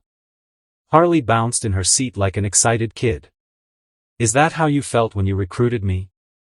Just radiating that cool aura of, I've got unlimited money? Jason let out a long sigh. No, Harley. I recruit people to make our team better. Not just by offering endless amounts of money. But you do use endless money, she shot back. Yes. I do, he admitted flatly. So, how about? She started, but Jason cut her off. No. She's a biochemical terrorist who's killed a lot of people. No, I will not hire Poison Ivy. Not even for me. Harley leaned in with wide puppy eyes. Not until I see genuine improvement from Ivy, he said firmly. Please, she whined, dragging the word out. Then she leaned even closer, dropping her voice into a mischievous whisper. I can suck it. Jason didn't even flinch. I'll consider it, he replied, completely flat, as if the offer had zero effect on him. Wonder Woman sat at a quiet corner table, waiting for her guests. 3 seats were empty, until Oliver and Dinah walked in together. You're not exactly the let's hang out type, princess, Oliver quipped as he sat down. What changed? Dinah gave Diana a polite greeting before taking her seat. A few moments later, Arthur strode in, slightly out of breath. Apologies, he said. As you know, I do have a kingdom to run. He sat down with a faint smirk. All 4 were in casual clothes. No armor, no weapons, just themselves. So, Dinah began, why are we here, Diana? Diana sighed before speaking. I wanted to discuss the League's current problem. Specifically, the issue of Jason Anderson. The moment his name left her lips, the air shifted. Clark, Bruce, Barry, Hal, even John, I know where they all stand, she continued. Their minds are set. They believe what they do is right. And I agree they do good work, but I have a problem with how they handle certain villains. Diana. Dinah's voice rose. Jason Anderson is a killer. Do you understand that? Yes, Diana answered evenly.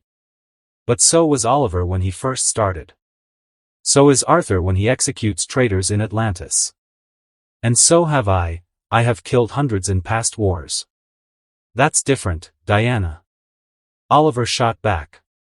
I was a different man then. You killed Nazis.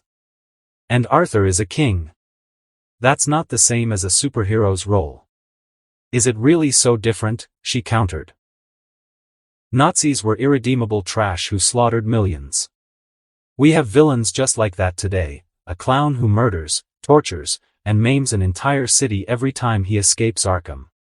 And every time, we trust Batman to throw him back in a cell, believing this time he'll get better.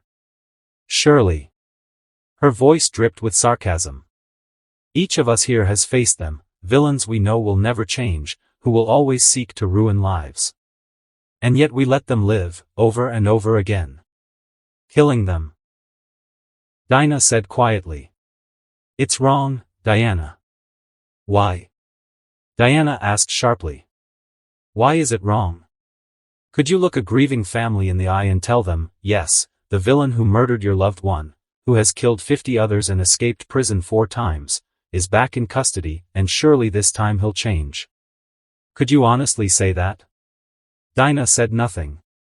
I couldn't, Diana continued. Because I know the only real closure they'd get is if I brought them that villain's head and dropped it at their feet. Her gaze swept the table. And deep down, I think you agree with me. That's why I chose to talk to you and not the others.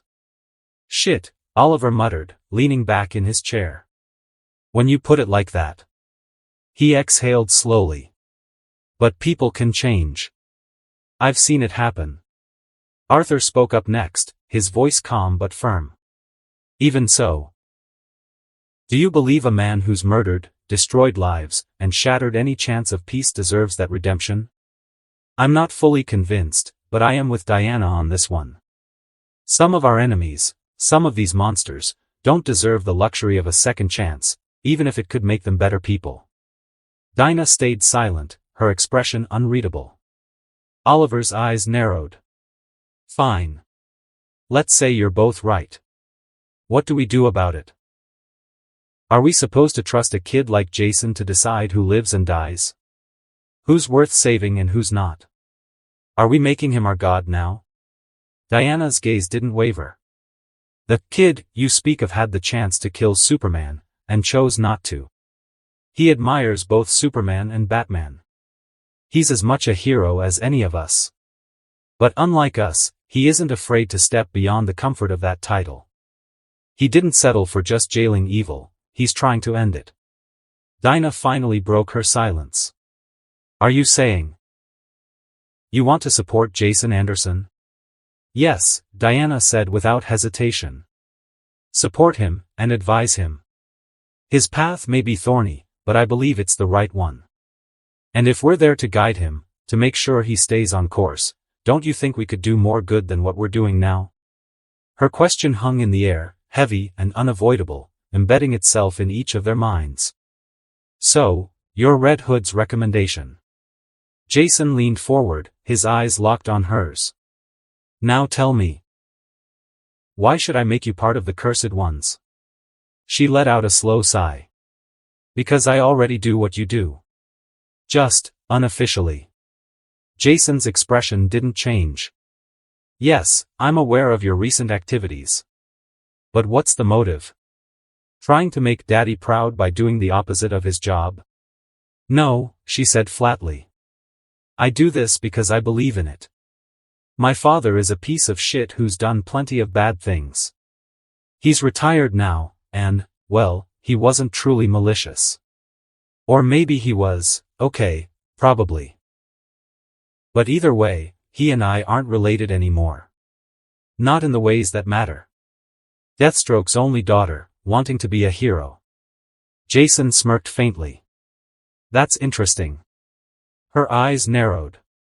Rose Wilson had inherited all of Deathstroke's skills, talents, and intelligence, but unlike him, she wanted to wield them for something better.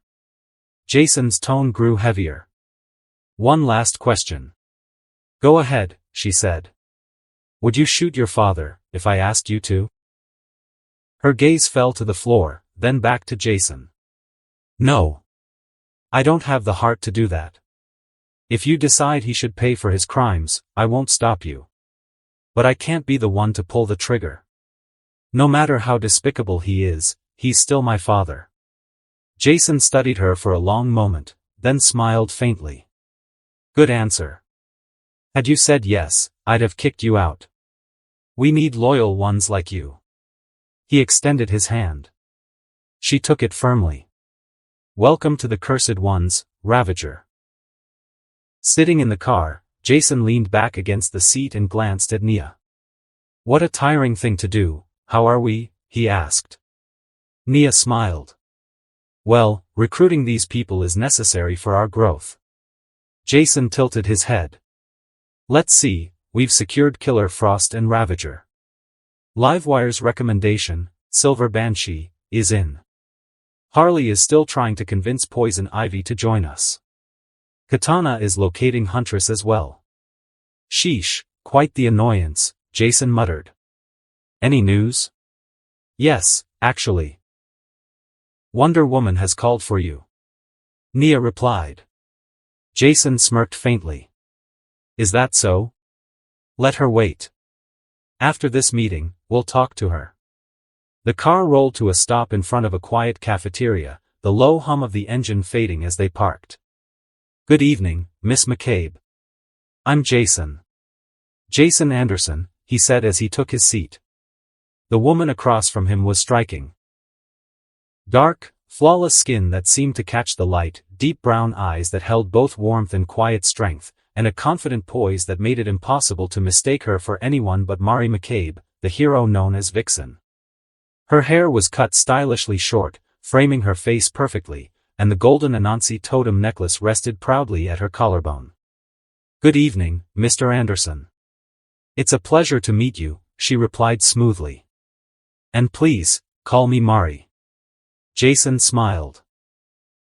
Wow, you're one of the few heroes who doesn't immediately attack me with words. Truly a pleasure to meet you, Mari. I know what you want from me, she said evenly. But I don't know if what you do is right or wrong. In Africa, the decision was much easier. I could see evil for what it was, clear as day, no doubts. Here, it's much more complicated. Is it? Jason leaned forward. Trust me, and you'll do more good. You have animal instincts, don't you? Mari's eyes narrowed. What do you mean by that? Those instincts, Jason said calmly. Do they tell you I'm wrong? Do they tell you evil should be as rampant as it is, even with heroes like you, me, and Superman out there? Mari lowered her gaze for a moment before speaking. No. I do not think such evil should be rampant. As a hero, no, we as heroes, should put an end to it. Exactly, Jason said firmly. Put an end to it. Not pacify it. Not jail it. End it. You're right, Mari admitted, but I don't know. Perhaps. I need time. I can't make that choice instantly. Jason's smirk softened into a smile as he slid a card across the table. Take all the time you need, gorgeous. I'll be waiting for your answer. Back in the car, Jason leaned back in his seat. Well, I think we've got this one. She was already halfway interested. Now, what was it about Wonder Woman? Nia passed him a phone. We've received a call from her. Here. Jason took it. Diana, good to hear from you. It's good to hear from you too, Jason, she said, her voice steady but carrying an undercurrent of thoughtfulness. So, what do I owe the pleasure to? Jason asked. I've thought about what you said, Diana replied. Oh? And what's the verdict? I spoke with a few colleagues, she continued. We'd like to meet with you to discuss how this will work, if we're to become allies, of course. Jason smirked. Sure. I'm down. Next week. By then, I hope you've gathered enough heroes to make it interesting. I'll do my best, Diana said. Good night, Jason. As soon as the car parked, Jason stepped out and froze, inhaling sharply. I smell magic, and a faint whiff of a demon bastard, he muttered. Nia, just climbing out, frowned. What do you mean, Jason? Before she could finish, Jason's hand shot out, snatching something out of thin air. Invisibility shimmered away, revealing John Constantine struggling in his grip. A wand clicked into place, its tip inches from Jason's temple. Put him down, a cool, familiar voice commanded.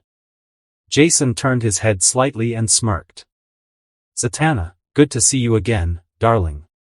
He released Constantine, who staggered back.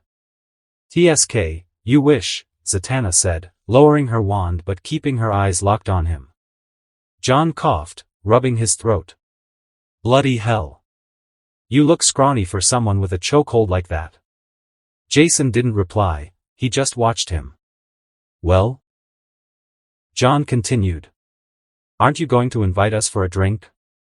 Could use a pint about now. Depends why you're here, Jason said flatly. Oh, that. Right.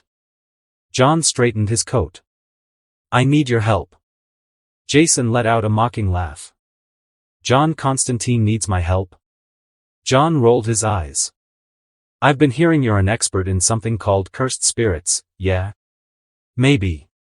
Well, that's unrelated. See, we're heading to a very cursed place, me and this young lady here. We've gotta pull someone out before alien Satan gets his claws in her, or the world's properly screwed. And why me? Let's see, you owe me for saving your ass, John said. That was you repaying a debt. The one I owe is Mazikeen, she's the one who saved my ass. John groaned. Fine. How about you're the only one who survived hell solo and made Superman kneel while dealing with the supernatural? I call that a perfect pick. Jason smirked. I'd say I'm in, but... He tilted his head towards Zatanna. She keeps glaring at me like she wants me to say no. Zatanna crossed her arms and looked away. Because of that, Jason said, I'm absolutely saying yes. Her jaw tightened. Jason turned back to John. So, who are we saving? John grinned. A little lass known as Raven. Oh, nice. I like that one, Jason said with a sly grin. A dark witch, correct? Never thought John Constantine of all people would give a damn about a demon-blooded human. Quite the change of heart, eh? John narrowed his eyes. So you know about that as well, do you? What the hell don't you know? Jason leaned back, casual. I know what you don't. So I'll leave it at that. Whatever, John muttered, waving a hand. Doesn't matter to me. Just so you know, I'm not saving the lass because I want to. It's this one here. He jerked a thumb toward Zatanna. Zatanna's gaze was steady, her tone sharp. Does that matter? I need to help her. Will you help us or not?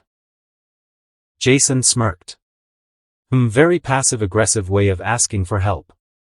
Interesting. Zatanna scowled. Ugh. Told you this was a bad idea, John. Let's just leave. Now, lass. John raised his voice slightly. Need I remind you this man survived months in hell alone and made Superman kneel? I think we'll need his power for what we're about to deal with. Zatanna exhaled hard through her nose. Ugh. Ugh won't get us anywhere. Jason straightened, tone firm now. I need info. The mission. Who's participating? John lit a cigarette, answering casually. For now. You, me, the lass here, and Raven's teammates. They call themselves Team Titan. Teen Titans, Zatanna corrected flatly. Yeah, something like that, John said with a shrug. Jason chuckled. Oh, those ones, eh? And do they know I'm coming? Don't imagine they'll be thrilled. They'll have to suck it up, John replied. So. You in? I know you want the full bloody details, but I can only give you that on the day of the attack. Jason studied the two of them, then nodded slowly. Sure, I'm in. But you'll have to do something for me very soon. Both of you. Zatanna's eyes narrowed. What? If it involves you killing, Jason cut her off smoothly. Relax. I won't ask for anything physical. You'll just need to do something special as members of the League. And I promise you, no innocent people will be harmed. Tisk. Zatanna folded her arms. Fine. But I reserve the right to refuse. Jason's grin widened. That might complicate things. But fine. I'll let it slide. He extended a hand.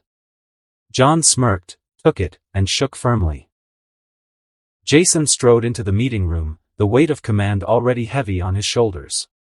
His eyes swept across his gathered members, stopping first on Katana and Harley. Well? Jason asked, voice calm but carrying. How did it go, girls? Katana stepped forward, bowed slightly, and answered with her usual discipline. Huntress is in. She will be a part of the Cursed Ones. Before Jason could respond, Livewire leaned back in her chair with a smirk. Are we really sticking with Cursed Ones? Come on, if heroes are joining too, we need something cooler. That name's a PR nightmare. Jason exhaled through his nose, half amused. Leave that to the PR team. I don't have the time or patience to name a hero team. He turned back to Katana, his tone softening just a touch. Proud of you, love. Good work. It seems everyone's recommendation is in, except for a little clown. Harley twirled a lock of blonde hair, eyes dropping. She doesn't wanna. What do I do, huh? Jason's voice hardened. Warn her. No more playing the villain. Especially not killing people over her personal, opinionated crusade about greens. If she keeps that up, Harley, she'll be our enemy. That's all you can do. Harley bit her lip, nodding slowly. Okay, Daddy. Jason blinked, groaning under his breath. Daddy, ugh. Never mind. He pressed on, straightening his stance as his voice filled the room.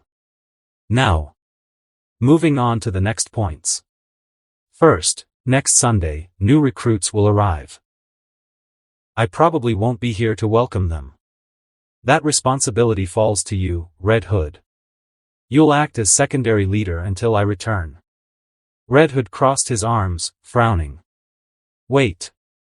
Where the hell are you going? Jason ignored the question for the moment. Second, next Thursday, I'll be meeting with Wonder Woman. If the talks go well, we could see members of the League joining our cause. There's a chance we won't just be rivals anymore. There's a chance we'll start a revolution. A chance to overthrow the League itself. A sharp silence fell across the room. Every member present felt the weight of that declaration. Jason's gaze turned sharper still. And finally, the reason I won't be here Sunday. I'm going on a mission. Solo.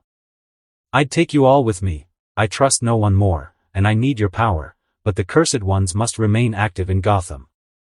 We need to hold the streets. Keep the image strong. The second voting is in 3 weeks. Once it's announced, every desperate villain in this city will try to act out, hoping to humiliate us. He leaned forward on the table, eyes burning with intent. I will not let that happen. So stay sharp. Stay alert. And make me proud. With his affairs wrapped up, his family informed, his team briefed, Jason was ready for the meetup with John and the Teen Titans. The meeting spot was quiet, almost too quiet. Jason parked his car beside the rundown building and stepped inside, boots echoing against cracked concrete. At the far end, slouched in the shadows, John Constantine sat puffing a cigarette like the world owed him smoke. Jason barely took 3 steps before he felt it, an energy weapon locked onto his chest. You move, I blast ya, growled a mechanical voice. From above, a massive green gorilla dropped down with a thunderous slam, shaking the floor. Jason's hand twitched toward his weapon, eyes narrowing. Why is this monster here? The gorilla snarled. Then, an acrobatic figure flipped down from the rafters, landing in front of Jason with his batons drawn. Nightwing's glare burned like steel. Why are you here, killer? Nightwing demanded. Are you responsible for what happened to Raven? Behind him, Starfire hovered in midair, radiant and dangerous, her eyes glowing like suns. Jason glanced around, taking in the hostility, and tilted his head toward John with mock amusement. They're all in their teens, same age bracket as me. Guess this world's Teen Titans have been running for a while. Out loud, he said flatly, John. Tell these clowns to lower their weapons before they lose their limbs. John smirked, smoke curling from his lips. Relax, lads. He's one of us. Cyborg didn't budge, the cannon still aimed steady. This killer is not one of us. Jason's smile curled, cold and sharp. Everyone seems awfully hostile. You know I could sue you for defamation, right? Victor Stone. Because I'm not a killer and have never been condemned as one. I'm an executioner. An executioner of the vilest filth this world has ever seen. Nightwing tightened his grip on the batons. Yeah. Or maybe you just take pleasure in killing. Jason's grin widened, wolfish. And what if I do? The room tensed like a bowstring, every titan ready to strike. Until a shimmer of light cut through the tension. Zatanna materialized in a burst of magic, her voice commanding. Stop. Jason is here to help us save Raven. He's an expert in hell and curses. John recruited him personally, which makes him a necessary part of this plan. Like it or not, keep your grudges bottled up until after we rescue your friend. Understood? The Titans exchanged wary looks, but one by one they lowered their weapons. Nightwing holstered his batons, Beast Boy shrank back to human form, Starfire's aura dimmed, and Cyborg's arm retracted back to a hand with visible reluctance. Jason gave a mocking nod. Good job, Dick. At least you're smart enough to read the room. Without another glance at them, Jason strode past and closed the distance to Constantine. In a flash, he kicked the cigarette from John's lips without so much as grazing his skin. Listen here, you little shit, Jason growled, voice low and lethal. I'm not here to be your entertainment. This whole stunt could have been avoided if you bothered to use your words. Don't test me again, John. Next time, I won't let it slide. John raised his hands, smirking even as he backed off. All right, you got me. No more games. Jason's eyes narrowed. Why are we here? John stood, brushing dust from his coat. What for? Because I've got a gateway to hell here. Not to hell exactly, more like alien hell. Jason's brow furrowed. Alien hell? Yes, John said, his grin fading into grim seriousness. We're going to Azarath. Once a heaven, now twisted into a nightmare by one of the foulest entities in existence. Trigon. And that concludes this episode. If you enjoyed it, I'd seriously love it if you guys could leave a like on the video, as it genuinely helps out so much, and it keeps me going, plus it takes only 1 second. That said, have a wonderful day. See you in the next one.